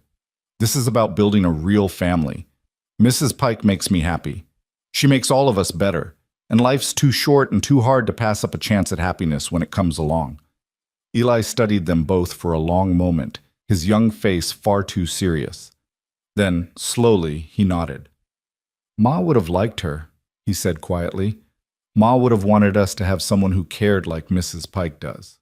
"Yeah," Mara agreed, wiping her eyes. "Yeah, she would have." Tommy, ever the optimist, bounced in his seat with renewed energy. "So, when's the wedding? Can we have cake? Will Mrs. Pike wear a fancy dress? Can I be in charge of something important?" Despite the tension, everyone laughed. Wyatt reached over and ruffled Tommy's wild hair. "We'll figure all that out. But first, I think Mrs. Pike needs a proper proposal. The kids are present, everyone gets a say kind of proposal." He crossed to Eleanor, who was still kneeling by June's chair, and took her hand to help her stand. Then, to Eleanor's shock and the children's delighted gasps, he dropped to one knee right there in the middle of the kitchen. "Eleanor Pike," he said, his voice steady despite the emotion in his eyes. "You came into our lives like rain after a drought. You brought hope when we'd almost forgotten what it felt like. You loved these children before you had any reason to, and you loved them hard enough to fight for them. I'm asking you now, in front of these 4 witnesses, to be my wife, to be their mother, to be part of this strange, cobbled-together family we're building. Will you marry me?" Eleanor looked around at the faces watching her, Wyatt's hopeful and open, the children's ranging from excited to cautiously optimistic. She thought about all the years she'd spent believing she was broken, believing she had nothing to offer, believing her life was essentially over. And here, in this rough ranch house in the middle of nowhere, she'd found everything she'd been missing. "Yes," she said, her voice strong and clear. 1,000 times yes. The children erupted into cheers and questions and plans, the kitchen dissolving into happy chaos. Tommy wanted to know if they could have fireworks at the wedding. Mara asked if Eleanor would take their last name or keep Pike. June just clung to Eleanor's skirt, beaming up at her with a smile that could have powered the sun. Even Eli cracked a real smile, the wariness in his eyes finally starting to ease. Later, after the children had been sent outside to do their morning chores, Eleanor and Wyatt stood at the kitchen window watching them play. The relief and joy had settled into something quieter, but no less profound. "I need to tell you something," Eleanor said, her voice low. "Before we go any further, before we make this official." Wyatt turned to face her, concern flickering across his features. "What is it?" Eleanor took a deep breath. "The baby I lost. Thomas. I never told you the whole story. He was born too early, far too early. I was only 6 months along when the labor started. The doctor said it was my fault, that I'd worked too hard, that I'd been too stressed. My husband blamed me, his family blamed me, and I blamed myself for so long that I started to believe I was cursed somehow, that I was never meant to be a mother." "Eleanor, let me finish," she interrupted gently. "I need to say this. After Thomas died, after my marriage fell apart, I tried to kill myself. I took laudanum, enough to stop my heart. My landlady found me and got the doctor in time, but for weeks afterward, I wished she hadn't. I wished I'd succeeded." Wyatt's face had gone pale, but he didn't interrupt, just took her hands and held them firmly. "I'm telling you this because you deserve to know who you're marrying. I'm not some innocent victim who just got dealt a bad hand. I tried to give up. I tried to quit. And there are still days when I wake up and the darkness is there, whispering that I'm not good enough, that I'll fail these children the way I failed my son." "But you didn't fail your son," Wyatt said fiercely. "Bodies fail sometimes, medicine fails, but you, your love, your heart, that didn't fail. And you haven't failed these children. If anything, you've saved them. You've saved all of us." Eleanor felt tears spill down her cheeks. "I just needed you to know. Before you committed to this, you needed to know the whole truth." Wyatt pulled her into his arms, holding her with a gentleness that made her ache. "Thank you for telling me, for trusting me with that. But Eleanor, listen to me. Everyone's got darkness in their past. Everyone's got moments they're not proud of. What matters is that you're still here. You're still fighting, and you're fighting for people who need you desperately." They stood like that for a long moment, drawing strength from each other, until Tommy's voice calling about a snake near the chicken coop broke the spell and sent them both hurrying outside. The next few weeks passed in a blur of preparation and planning. Eleanor and Wyatt decided on a simple ceremony, just family and a few close neighbors, to be held at the ranch under the big cottonwood tree by the creek. Eleanor had no family to invite, and Wyatt's people were all back east and estranged over his choice to raise orphans. But it didn't matter. The family that mattered was already here. The bigger challenge was the adoption papers. Wyatt rode into Clearwater to meet with a lawyer, taking Eleanor along to provide her testimony. The lawyer, a thin, nervous man named Abernathy, explained that the process would take at least 6 months and cost more than Wyatt had initially anticipated. "We're talking about legal adoption of 4 children, Abernathy said, shuffling papers on his cluttered desk. "That's 4 separate proceedings, 4 sets of fees, 4 court appearances. I can bundle them together to save some costs, but we're still looking at close to $300 when all's said and done." Eleanor saw Wyatt's face go tight. $300 was more than the ranch made in 6 months. It might as well have been $3,000. "Is there any way to reduce the cost?" Eleanor asked. "Any legal provisions for families who—" "I'm sorry, Mrs. Pike, the fees are set by the territorial government. I have no control over them." Abernathy looked genuinely sympathetic. "I can offer you a payment plan, but the adoptions can't be finalized until the fees are paid in full." They rode back to the ranch in heavy silence, the weight of impossible choices settling over them like dust. That night, after the children were in bed, Wyatt sat at the table with his head in his hands. "I could sell off part of the herd," he said. "The yearling steers would fetch maybe $150, but we need those steers for breeding stock. Selling them means mortgaging the ranch's future. What about taking on extra work? Eleanor suggested. Breaking horses for other ranchers, hiring out for roundups? Maybe. But that means leaving you alone with the kids for weeks at a time, and with the marshal doing quarterly checks. I'm not sure that's wise. Wyatt looked up at her with exhausted eyes. I keep thinking Clara would know what to do. She was always better at figuring out solutions when I couldn't see past the problem. Eleanor moved to stand behind him, resting her hands on his shoulders. Then let's think like Clara would have thought. What would she suggest? Wyatt was quiet for a long moment. She'd tell us to ask for help, to let the community know what we need. She always said people were mostly good if you gave them the chance to prove it. Then that's what we'll do, Eleanor said firmly. We'll find a way. The opportunity came sooner than expected. The following Sunday, Eleanor suggested they attend the church service in Clearwater, something Wyatt rarely did, preferring to keep his distance from town gossip. But Eleanor insisted, and so they all made the 7-mile trip.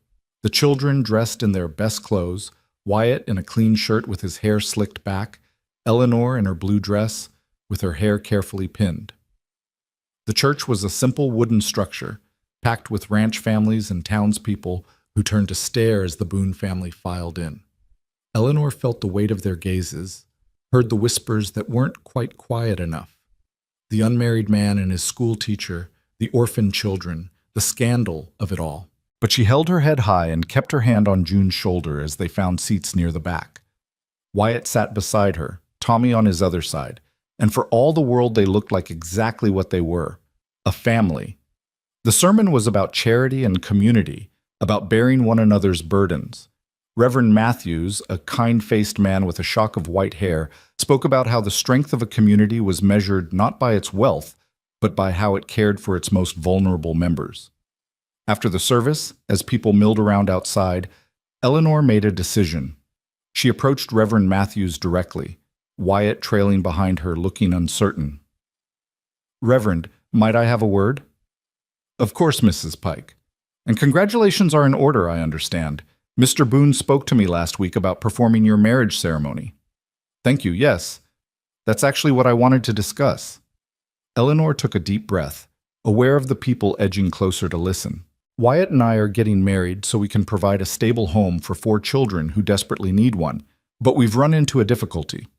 The adoption fees for all 4 children are $300, money we simply don't have.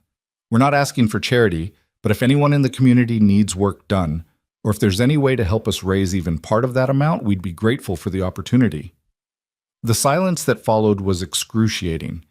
Eleanor felt Wyatt tense beside her, saw several townspeople exchange glances. She'd taken a risk, laying their situation bare in front of everyone. It could backfire spectacularly. Then a woman stepped forward, Mrs. Henderson, who ran the general store with her husband. "How much do you have so far?" "Nothing yet," Wyatt admitted. "I was planning to sell some cattle, but—" "Don't sell your breeding stock. That's foolish," Mrs. Henderson interrupted briskly. "George and I can contribute $25. We've always believed those children were better off with you than in some orphanage." "We can put in 15, another voice called out. Eleanor turned to see Mr. Patterson, Patterson, who owned the feed store. "My wife's been saying for months that someone ought to help those kids get proper legal standing." "The Mercantile Association could sponsor a fundraising social," someone else suggested. "A dance and auction. We've done it before for families in need." More voices chimed in, offering amounts ranging from $5 to $25, offering to donate goods for an auction, offering to help organize an event. Eleanor felt tears prick her eyes as the community that had seemed so judgmental revealed itself to be something else entirely. People who cared, who wanted to help, who understood that sometimes keeping a family together mattered more than regulations and propriety. By the time they left Clearwater that afternoon, they had commitments for nearly half the money they needed and a plan for a fundraising social to be held in 3 weeks. The children chattered excitedly in the back of the wagon about the party, about finally becoming really real family, about all the possibilities opening up before them. That night, after the excitement had died down and the children were asleep, Eleanor found herself once again on the porch with Wyatt. The stars were brilliant overhead, and somewhere in the distance a coyote sang its lonely song. "Thank you," Wyatt said quietly, "for what you did today. I never would have had the courage to ask for help like that." "Clara would have," Eleanor replied. "You said it yourself. She believed in letting people be good. I just followed her example." Wyatt reached for her hand.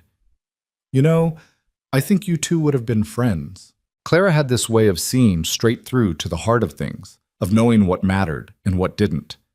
"You have that same quality." "I wish I could have known her," Eleanor said honestly. "I wish she could see what you've built here, how you've honored her memory by keeping these children safe and loved."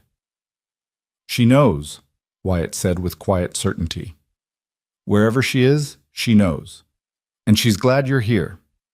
The fundraising social was scheduled for a Saturday evening, which gave Eleanor and the children 3 weeks to prepare. Mara threw herself into the project with unexpected enthusiasm, helping Eleanor bake cakes and pies for the auction, carefully decorating each one with intricate designs made from preserved fruits and nuts. Tommy appointed himself chief organizer, drawing up elaborate charts of who was bringing what and where everything should go. Even Eli participated, using his gift for numbers to help calculate costs and potential earnings.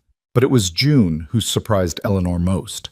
The little girl, usually so quiet and clingy, insisted on making something special to contribute to the auction. She wanted to create a quilt square, even though she'd never sewn anything in her life. Eleanor found scraps of fabric, some from Clara's old sewing basket, some from worn-out clothes they'd been saving for rags, and patiently taught June how to make simple stitches. The child's tongue stuck out in concentration as she worked, her stitches uneven and wandering but made with fierce determination. "What are you making?" Eleanor asked after the third evening of June working on her project.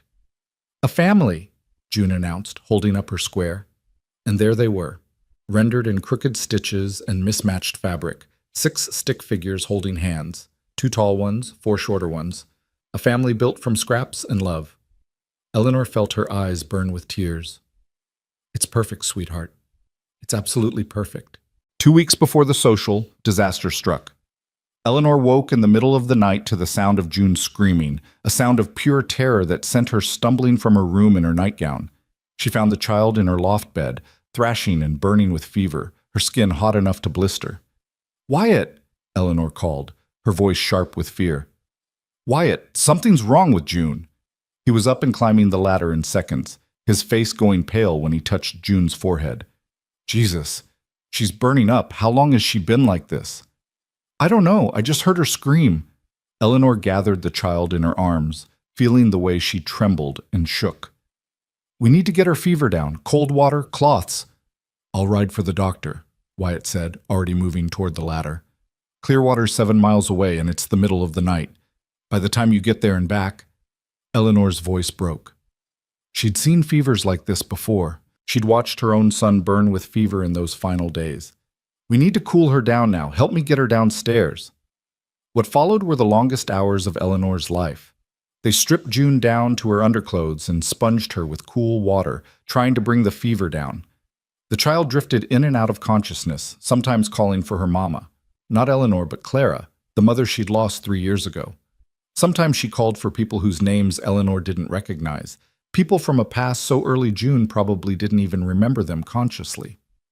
The other children woke and clustered at the top of the ladder, their faces pale and frightened. Wyatt sent them back to bed with promises that June would be fine, but Eleanor could see the fear in his eyes. He was remembering Clara, remembering how quickly fever had taken her. Around 3 in the morning, June began to seize, her small body convulsing in Eleanor's arms. Eleanor held her firm, protecting her head, whispering prayers she'd thought she'd forgotten.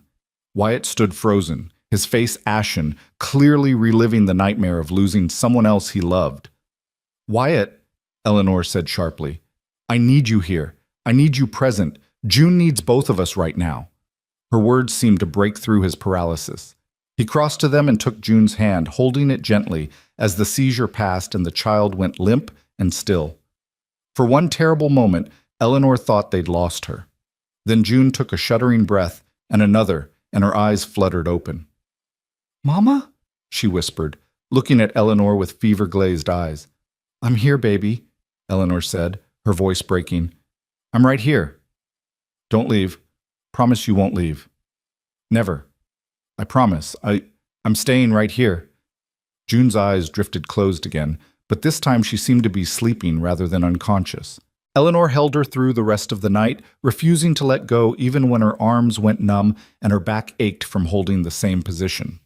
Wyatt stayed beside them, keeping the cool cloths coming, occasionally putting his hand on Eleanor's shoulder as if to reassure himself she was real.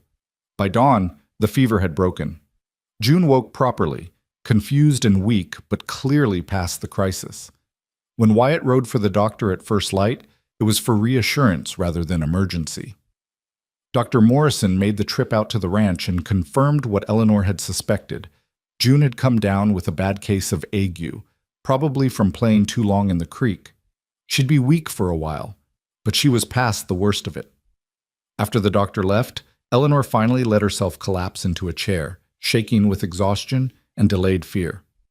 Mara appeared at her elbow with a cup of coffee, and Eleanor looked up to find all 4 children watching her with expressions that made her chest tight. "You saved her," Eli said quietly.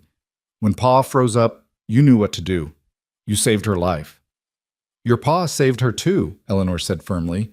"We saved her together. That's what family does." But she saw something shift in Eli's eyes, the last of his resistance finally crumbling. When he hugged her, quickly, awkwardly, but genuinely, Eleanor knew she'd finally won the approval of the hardest child to reach. The fundraising social happened on schedule, though Eleanor was exhausted from 3 nights of broken sleep sitting up with June as she recovered. The little girl was still weak but insisted on coming, wearing her best dress and clutching her quilt square like a talisman. The community center in Clearwater was decorated with bunting and lanterns, and it seemed like half the territory had turned out. There was music and dancing, tables groaning with donated food, and auction items ranging from practical to frivolous. Mrs. Henderson had organized everything with military precision, and the evening unfolded with surprising grace. When June's quilt square came up for auction, Eleanor expected it to sell for maybe $1 or $2, a pity purchase by someone kind. Instead, bidding started at $5 and quickly escalated. $10, $15, $20. Eleanor watched in amazement as Mr. Patterson and Mrs. Henderson got into a spirited bidding war, driving the price up to $35, an astronomical sum for a piece of amateur needlework.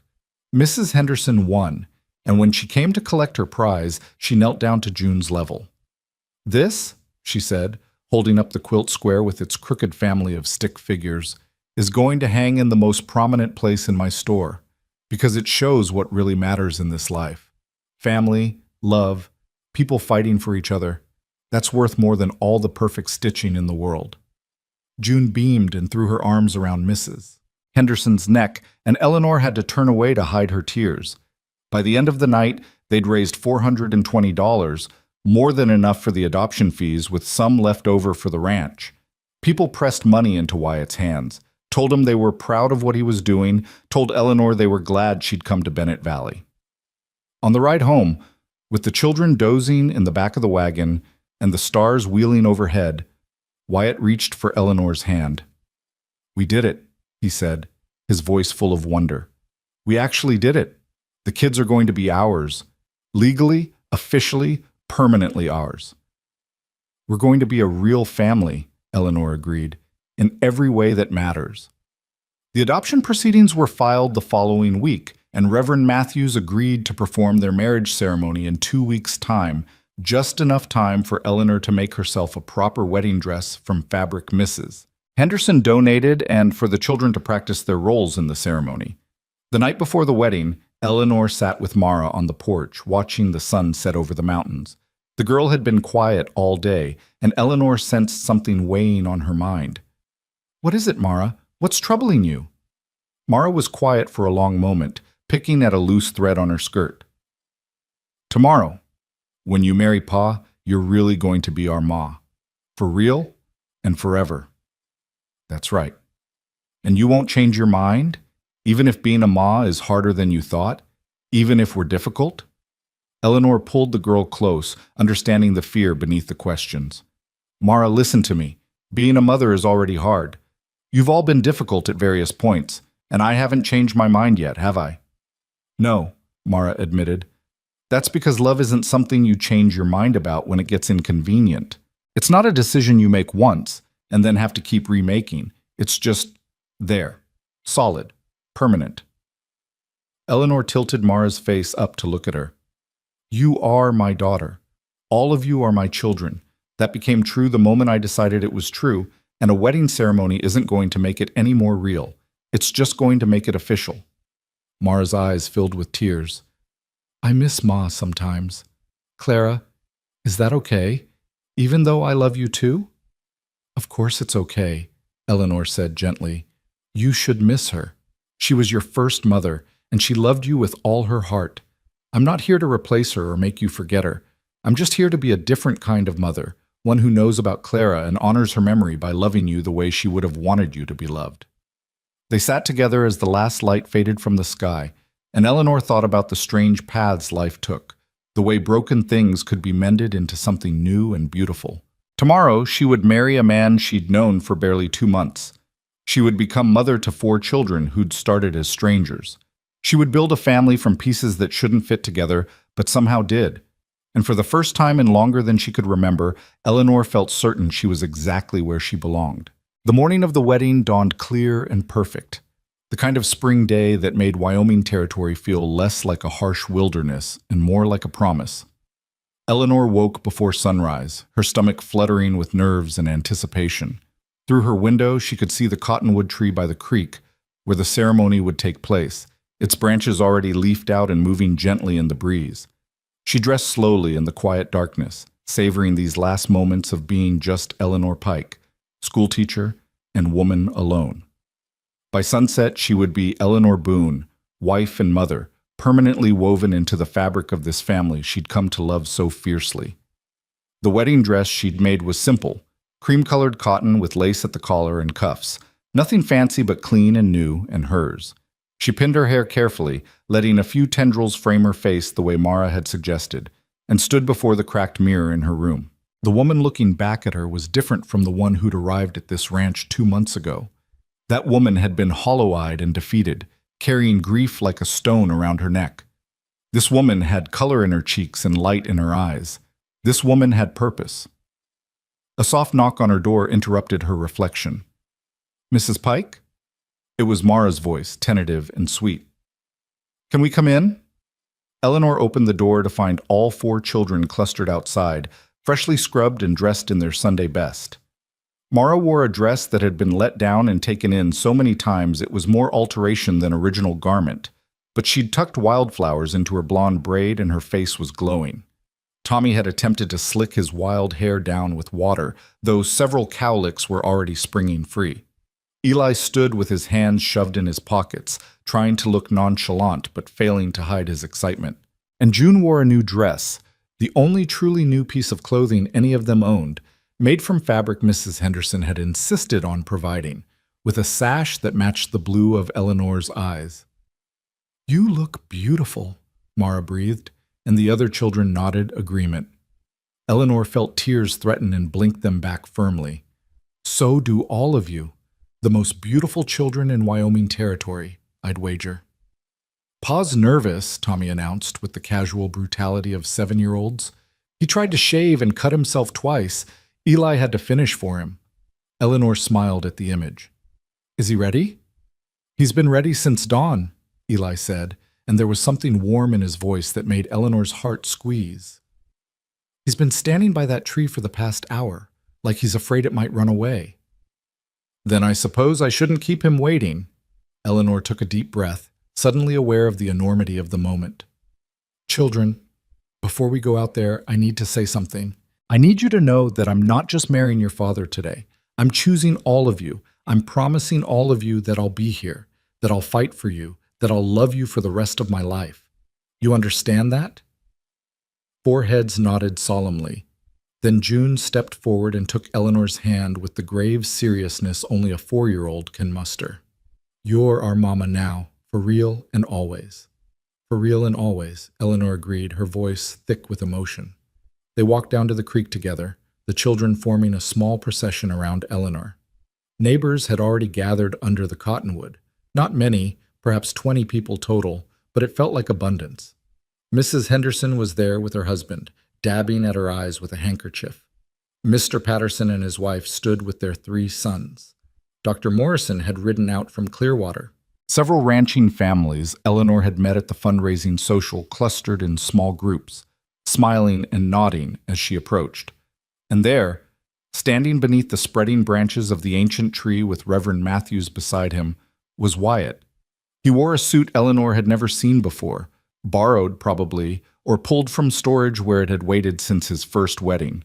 His hair was neatly combed, his face freshly shaved except for the small cuts Tommy had mentioned, and his eyes were fixed on Eleanor with an intensity that made her breath catch. He looked terrified and hopeful and so full of love it radiated from him like heat. Eleanor walked toward him with the children flanking her, Mara on one side, June clutching her hand on the other, the boys trailing slightly behind like an honor guard. This was right, she thought. This was how it should be.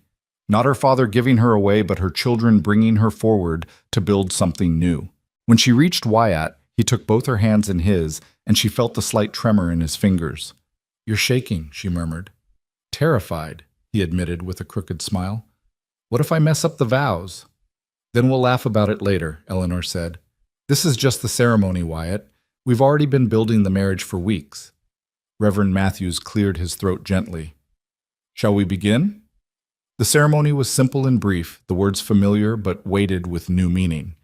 When Reverend Matthews asked who gave this woman to be married, it was Eli who stepped forward, the oldest, the one who'd been hardest to win over, and said in a clear, strong voice, "We do, all of us. We choose her to be our ma." Eleanor saw Wyatt's eyes glisten with tears, saw several of the neighbors pull out handkerchiefs. This wasn't how these ceremonies usually went, but then nothing about this family had ever been usual. The vows themselves were traditional, but when Wyatt spoke them, his voice was steady and sure. "I, Wyatt Boone, take you, Eleanor Pike, to be my lawfully wedded wife, to have and to hold from this day forward, for better or worse, for richer or poorer, in sickness and in health, to love and to cherish, till death do us part." Eleanor's voice was equally firm. "I, Eleanor Pike, take you, Wyatt Boone, to be my lawfully wedded husband, to have and to hold from this day forward, for better or worse, for richer or poorer, in sickness and in health, to love and to cherish, till death do us part." There was no ring. They couldn't afford such luxuries, but Wyatt had braided a simple band from horsehair and copper wire, and he slipped it onto Eleanor's finger with a tenderness that made her throat tight. It was rough and imperfect, and more precious than gold. "By the power vested in me by the Wyoming Territory and Almighty God," Reverend Matthews intoned, "I now pronounce you husband and wife. Wyatt, you may kiss your bride." Wyatt leaned in slowly, giving Eleanor time to close the distance if she wanted to.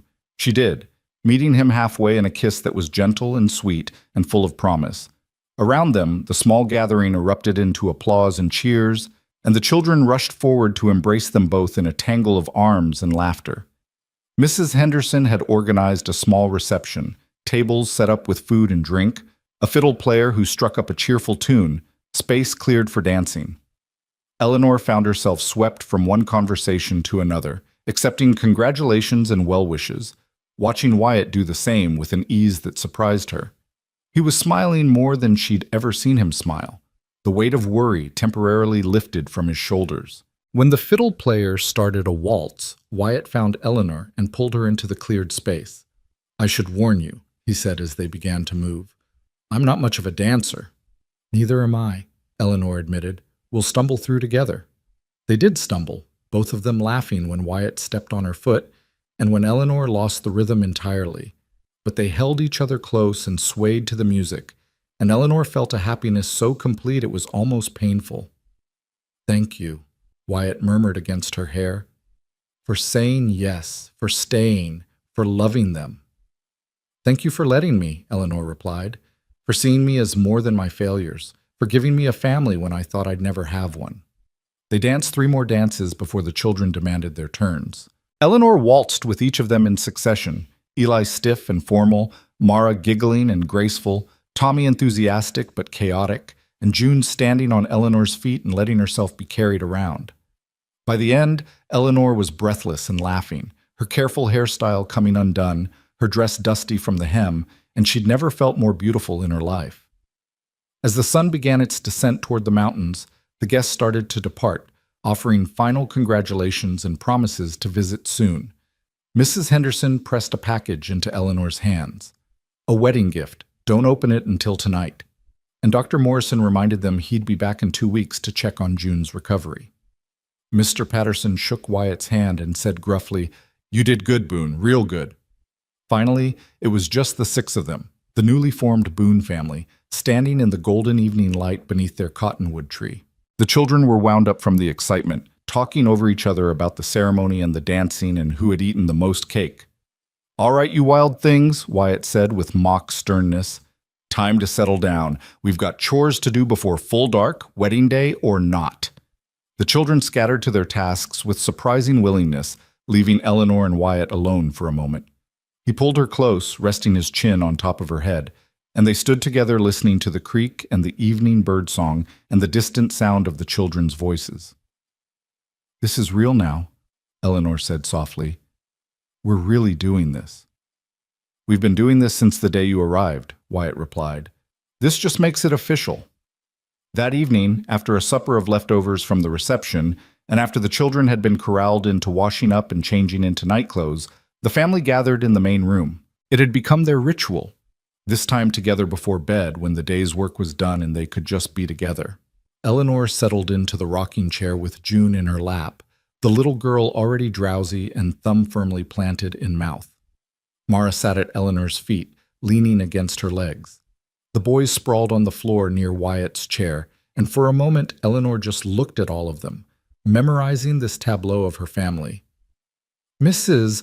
Mara started, then stopped and corrected herself with a shy smile. "Mama, will you read us a story?" The word "mama" hit Eleanor like a physical force. It was the first time any of the children except June had called her that directly. She saw Wyatt's head come up, saw the emotion flash across his face, saw the other children watching to see how she'd react. Eleanor's voice was steady despite the tears in her eyes. "I'd be honored to, sweetheart." She read them a story about a brave princess and a kind woodcutter and 4 children who saved a kingdom, and if her voice broke occasionally, none of them mentioned it. When she finished, Wyatt stood and stretched. "Bedtime. No arguments, not even from you, Tommy." There was the usual flurry of protests and negotiations, but eventually all 4 children climbed the ladder to the loft. Eleanor followed to help tuck them in, something she'd done countless times before, but that felt different now, weighted with new significance. She moved from bed to bed, smoothing blankets and dropping kisses on foreheads. When she reached Eli's cot, the boy looked up at her with serious eyes. "Ma, Eleanor, Mama," he stumbled over what to call her, and Eleanor's heart ached for his uncertainty. "Are you happy? Like, really happy? Or are you just doing this because you felt like you had to?" Eleanor sat on the edge of his narrow bed, taking one of his hands in hers. "Eli, I'm going to tell you something I want you to remember. I've been a lot of things in my life. Sad, angry, desperate, hopeless. But right now, at this exact moment, I am happier than I've ever been. Not because I have to be, not because it's expected, but because I get to be your mama. Because I get to be part of this strange, wonderful family. That's real, Eli, as real as anything I've ever felt." Eli studied her face for a long moment, then nodded slowly. "Okay, good. Because we're pretty happy you're here too. Even if I didn't show it at first." "You were protecting yourself," Eleanor said gently. "That's not wrong. That's smart. But I hope you know now that I'm not going anywhere." "Yeah," Eli said, and there was wonder in his voice. "Yeah, I think I do." When Eleanor finally descended the ladder, she found Wyatt banking the fire, preparing the house for night. He looked up as she approached, and something in his expression made her breath catch. "Come here," he said softly. She crossed to him, and he pulled her into his arms, holding her with a gentleness that made her ache. "I need to tell you something," he said. "Something I should have said before but couldn't find the words." What is it? When Clara died, I thought that was it. I thought I'd had my chance at happiness and lost it. And the best I could hope for was to survive and keep the kids safe. I never imagined, his voice roughened. I never imagined I'd feel this way again. That I'd wake up in the morning and look forward to the day because you'd be there. That I'd find myself wanting to do things not just because they needed doing, but because I wanted to share them with you. Eleanor felt tears spill down her cheeks. Wyatt, let me finish, he interrupted gently. I loved Clara. I'll always love Clara. She was my first love, and losing her almost destroyed me. But Eleanor, what I feel for you, it's different. Not less, just different. Like there was a part of my heart I didn't know existed until you showed up and claimed it. He cupped her face in his hands, his thumbs wiping away her tears. I'm saying I love you, not because it's convenient, or because the law requires it, or because the kids need a mother. I love you because you're you, brave and stubborn and fierce and gentle all at once. I love you too, Eleanor whispered. So much it scares me sometimes, because I've lost so much before, and the thought of losing this, losing you and the children, you won't, Wyatt said firmly. We're building something that lasts, Eleanor, something real. They stood together in the quiet house, holding each other as the fire died down to embers and the stars came out overhead. This was home, Eleanor thought. Not the building or the land, but this, these people, this love, the sense of belonging she'd thought she'd never feel again. The weeks that followed the wedding fell into a new rhythm, one that felt both familiar and transformed. Eleanor was no longer Mrs. Pike the teacher, separate and slightly apart. She was Mama, fully integrated into the fabric of family life. She woke in the mornings in Wyatt's arms, helped make breakfast while trading quiet conversation and stolen kisses, taught lessons to children who now called her mother without hesitation. The adoption papers progressed slowly through the territorial bureaucracy, but lawyer Abernathy assured them everything was proceeding normally. Marshal Reeves made his quarterly visit 6 weeks after the wedding and pronounced himself satisfied with the arrangement. The children were clearly thriving, the household was running smoothly, and there was no question anymore about the legitimacy of the family structure. I'll put in my final report recommending permanent custody, the marshal told them as he prepared to leave. Should be official within another month or two. After that, these children are legally yours, and nobody can question it. After he rode away, Wyatt pulled Eleanor close and kissed her soundly. We did it. We actually did it. We did, Eleanor agreed. But she knew the real test wasn't paperwork and official stamps. It was the daily work of being a family. The morning chaos and evening settling, the scraped knees and hurt feelings, the slow accumulation of shared moments that built a life. Summer arrived in full force, bringing brutal heat and the constant work of ranch life. Eleanor learned to help with the vegetable garden, to collect eggs without getting pecked, to distinguish between the various cattle bellowing in the distance. The children grew brown and wild, their laughter ringing out across the valley as they played in the creek and explored the surrounding hills. One evening in late July, Eleanor was sitting on the porch shelling peas when Mara appeared beside her, unusually quiet. The girl had just turned 10. They'd celebrated with cake and a new book Eleanor had ordered from Denver, and she was shooting up like a weed, all long limbs and awkward grace. Mama, can I ask you something? Of course, sweetheart.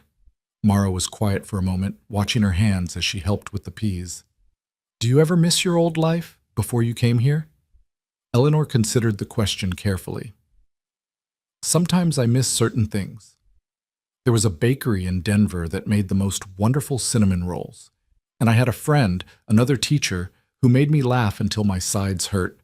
But miss my old life as a whole? No, because my old life was mostly about being lonely and feeling like I'd failed at everything that mattered. But you were free, Mara pointed out. You could go where you wanted, do what you wanted. Now you're stuck here with us. Mara, look at me. Eleanor waited until the girl met her eyes. I'm not stuck. I'm chosen. There's a difference. Every day I wake up and choose to be here, choose to be your mama, choose this life. That's not being trapped. That's being exactly where I want to be.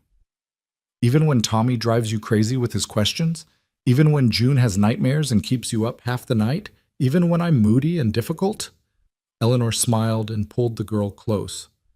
Especially then, because that's what family is, honey. It's choosing each other over and over, even when it's hard. Especially when it's hard. Mara leaned into the embrace, and Eleanor felt the tension drain from her thin shoulders. They sat like that until Wyatt called them in for supper, and Eleanor thought about how far they'd all come. These children who'd learned to trust again, this man who'd learned to open his heart after devastating loss, and herself, the barren woman who'd found a different way to be a mother. The adoption papers were finalized in August, arriving by special courier from Cheyenne on a sweltering afternoon when even the chickens were too hot to move. Lawyer Abernathy had enclosed a note saying he'd never seen such an easy approval.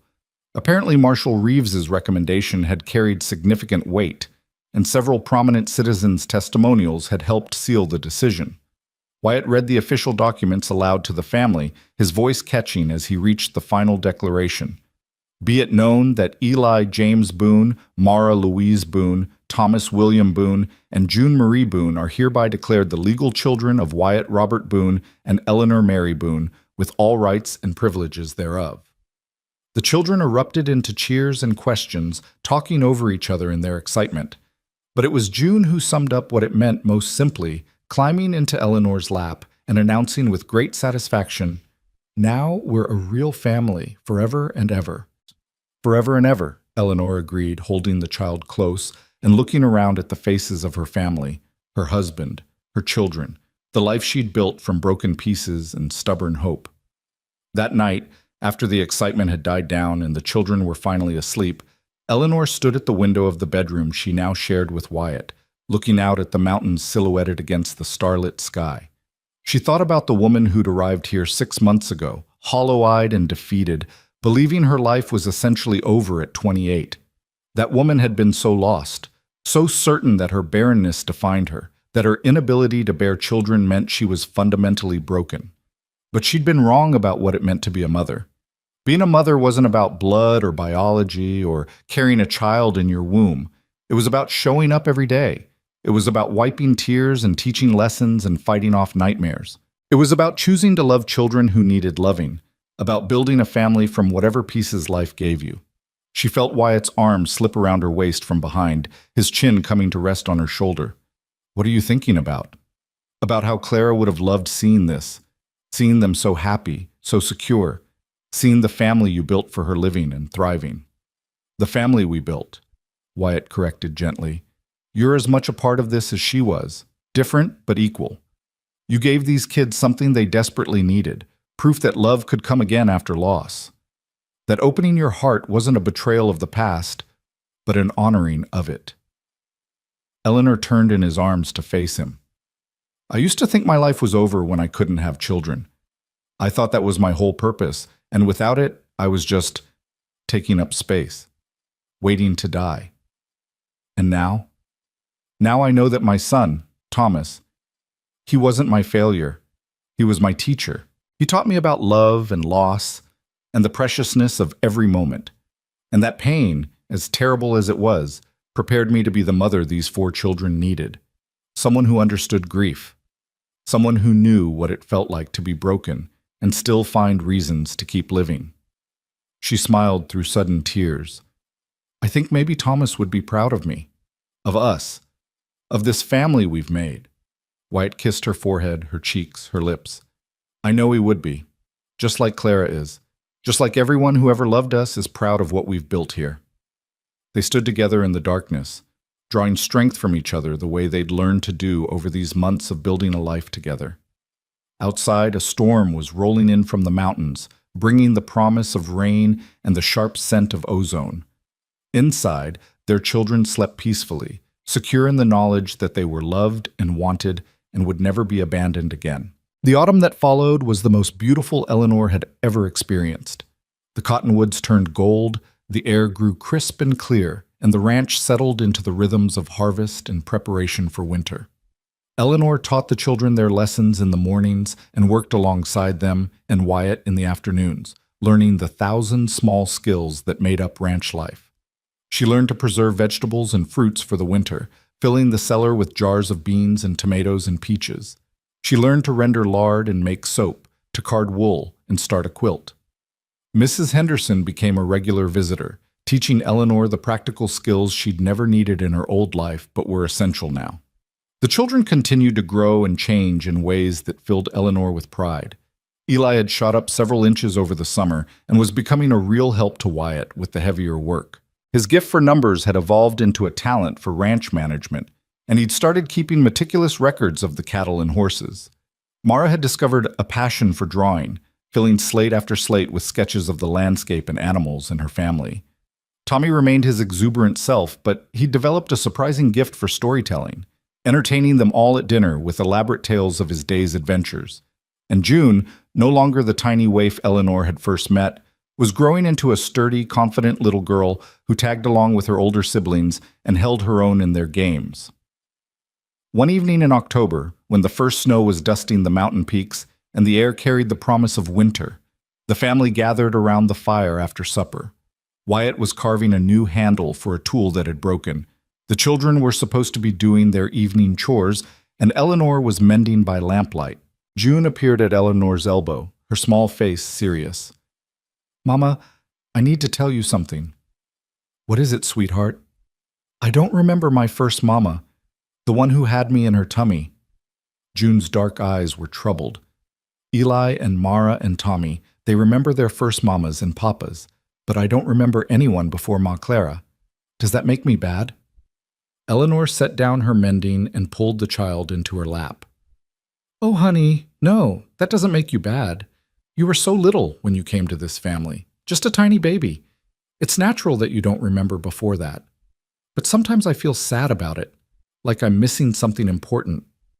Eleanor held her close, feeling the weight of this small person who'd come into the world unwanted and unloved and had somehow, miraculously, ended up here.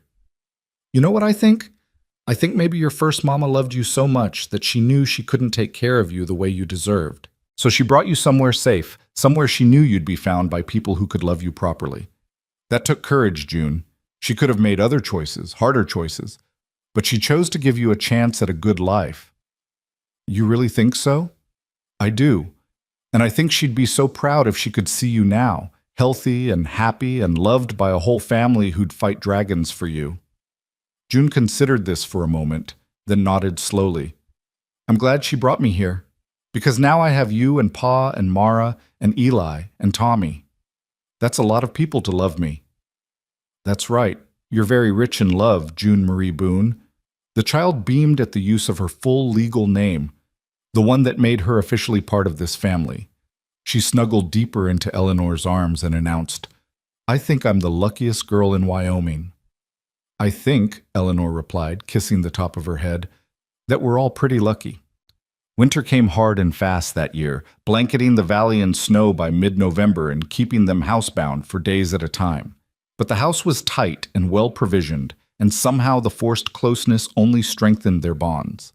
They played games and told stories, did lessons around the kitchen table, and worked on projects that would have been impossible during the busy spring and summer. Eleanor taught Mara to read music from an old hymnal she'd brought from Denver, and discovered the girl had a sweet, true voice. Tommy learned to read chapter books, devouring every story Eleanor could provide and begging for more. Eli worked with Wyatt on plans for expanding the ranch, learning to think strategically about business. And June, with the determined concentration only a young child can muster, learned to write her full name and count to 100. On Christmas Eve, they gathered around the tree Wyatt and Eli had cut from the foothills.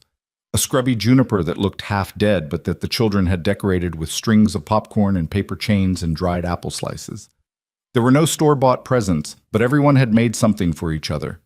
Eleanor received a carved wooden box from Wyatt, a drawing of the family from Mara, a collection of interesting rocks from Tommy, a scarf knitted from yarn unraveled from an old sweater from Eli, and a lopsided clay bowl from June that was the most precious thing Eleanor had ever been given.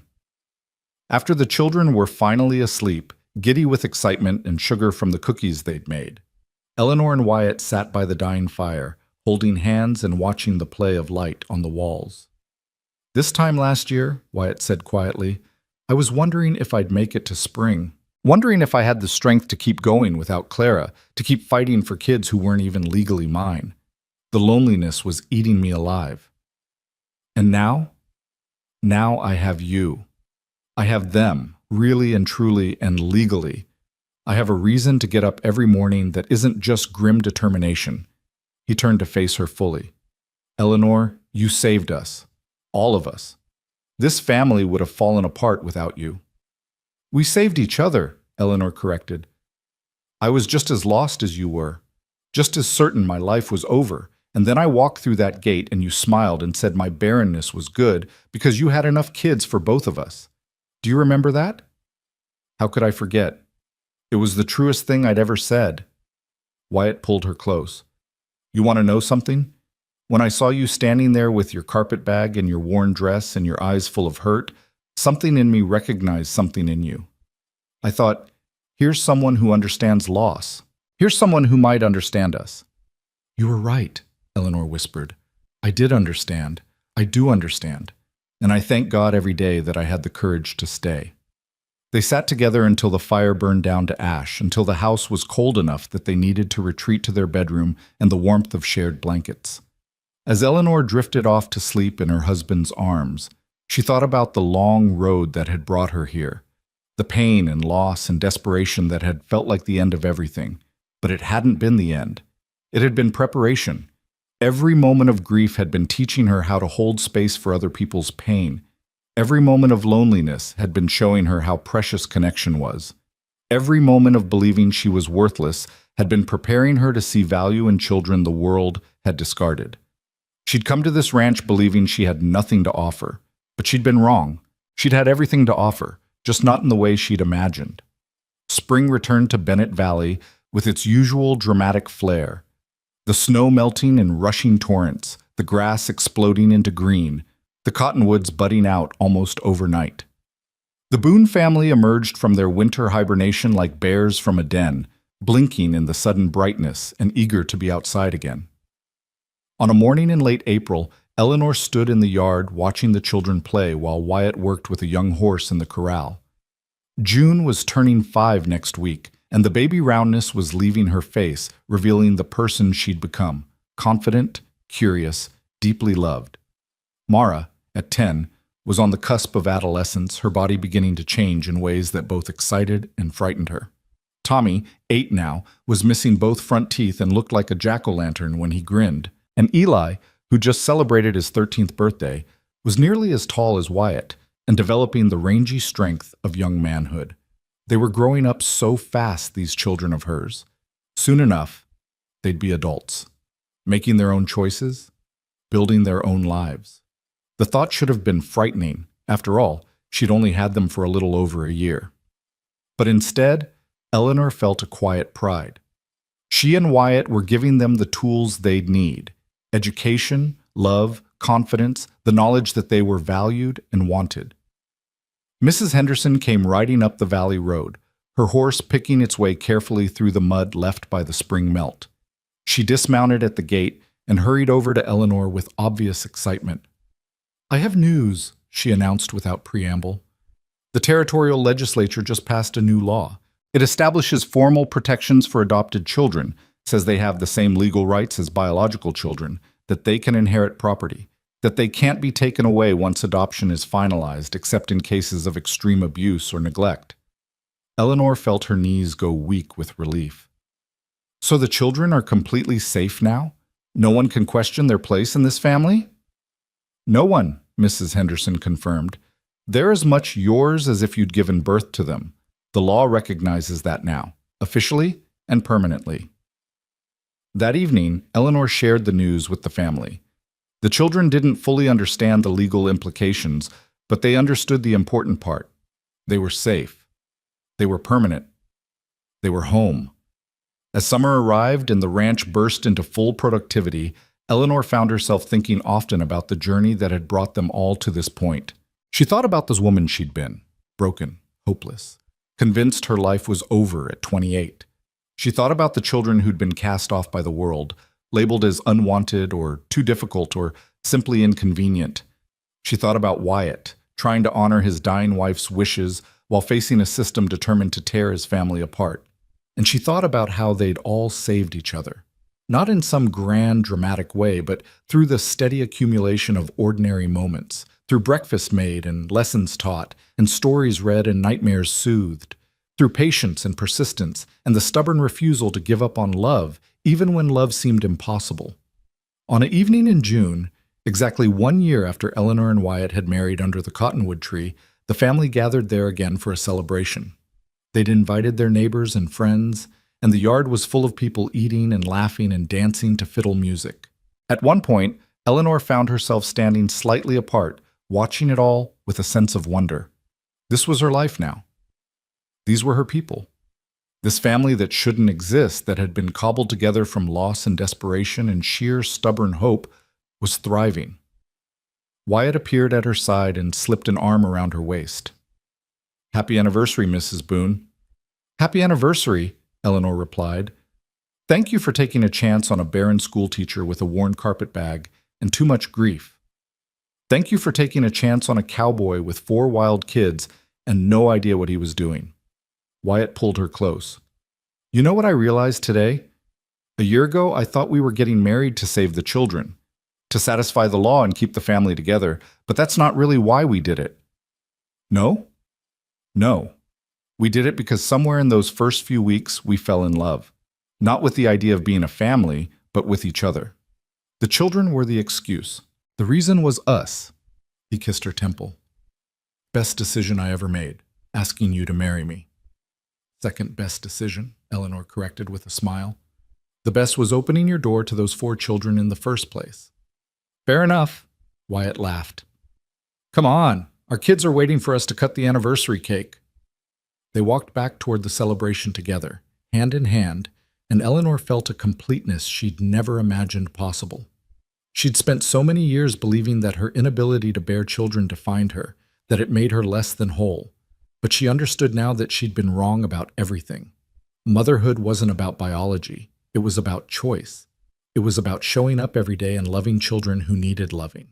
It was about creating a home that was built on something stronger than blood, built on commitment and patience, and the stubborn belief that family was what you made it, not what you were born into. She gathered June into her arms as they approached the cake table, and the other children clustered around, Mara and Tommy on one side, Eli on the other, all of them looking at her with such love and trust it made her throat tight. "Make a wish, Mama," June demanded. "You and Pa both have to make a wish before you cut the cake." Eleanor looked at Wyatt, at their children, at the friends and neighbors who'd supported them through the hardest year of their lives. She thought about wishes and how foolish they'd always seemed to her, wanting things you couldn't have, hoping for miracles that never came. But maybe wishes weren't foolish after all. Maybe they were just prayers in disguise. Maybe every time she'd wished for a family, for children to love, for a purpose beyond just surviving, the universe had been listening. And maybe the answer had been yes all along, just not in the way she'd expected. "I don't need to wish," Eleanor said softly, pulling all her children close, feeling Wyatt's arm around her shoulders. "Everything I ever wanted is right here." And as the sun set over Bennett Valley, painting the sky in shades of gold and rose, the Boone family cut their cake and danced and laughed together. They were a strange family, cobbled together from broken pieces and impossible circumstances. They were a family that shouldn't have survived according to all the laws and regulations and social expectations of their time. But they had survived. More than that, they'd thrived. Because in the end, the only law that really mattered was the law of love. And by that measure, they were the richest family in Wyoming territory. Eleanor had come to this ranch with nothing but a carpetbag and a broken heart, believing she had nothing to offer. But she'd been wrong. She'd had everything to offer. She'd had love to give and room in her heart for children who needed loving. She'd had the courage to stay when staying was hard, to fight when fighting seemed impossible, to believe in family even when family seemed like a foolish dream. And that stubborn, fierce, impossible love had been enough to build something that would last. Not just for a season or a year, but for a lifetime, for generations. As the stars began to emerge overhead and the children's laughter rang out across the valley, Eleanor held her family close and knew with absolute certainty that she was exactly where she belonged. She was home,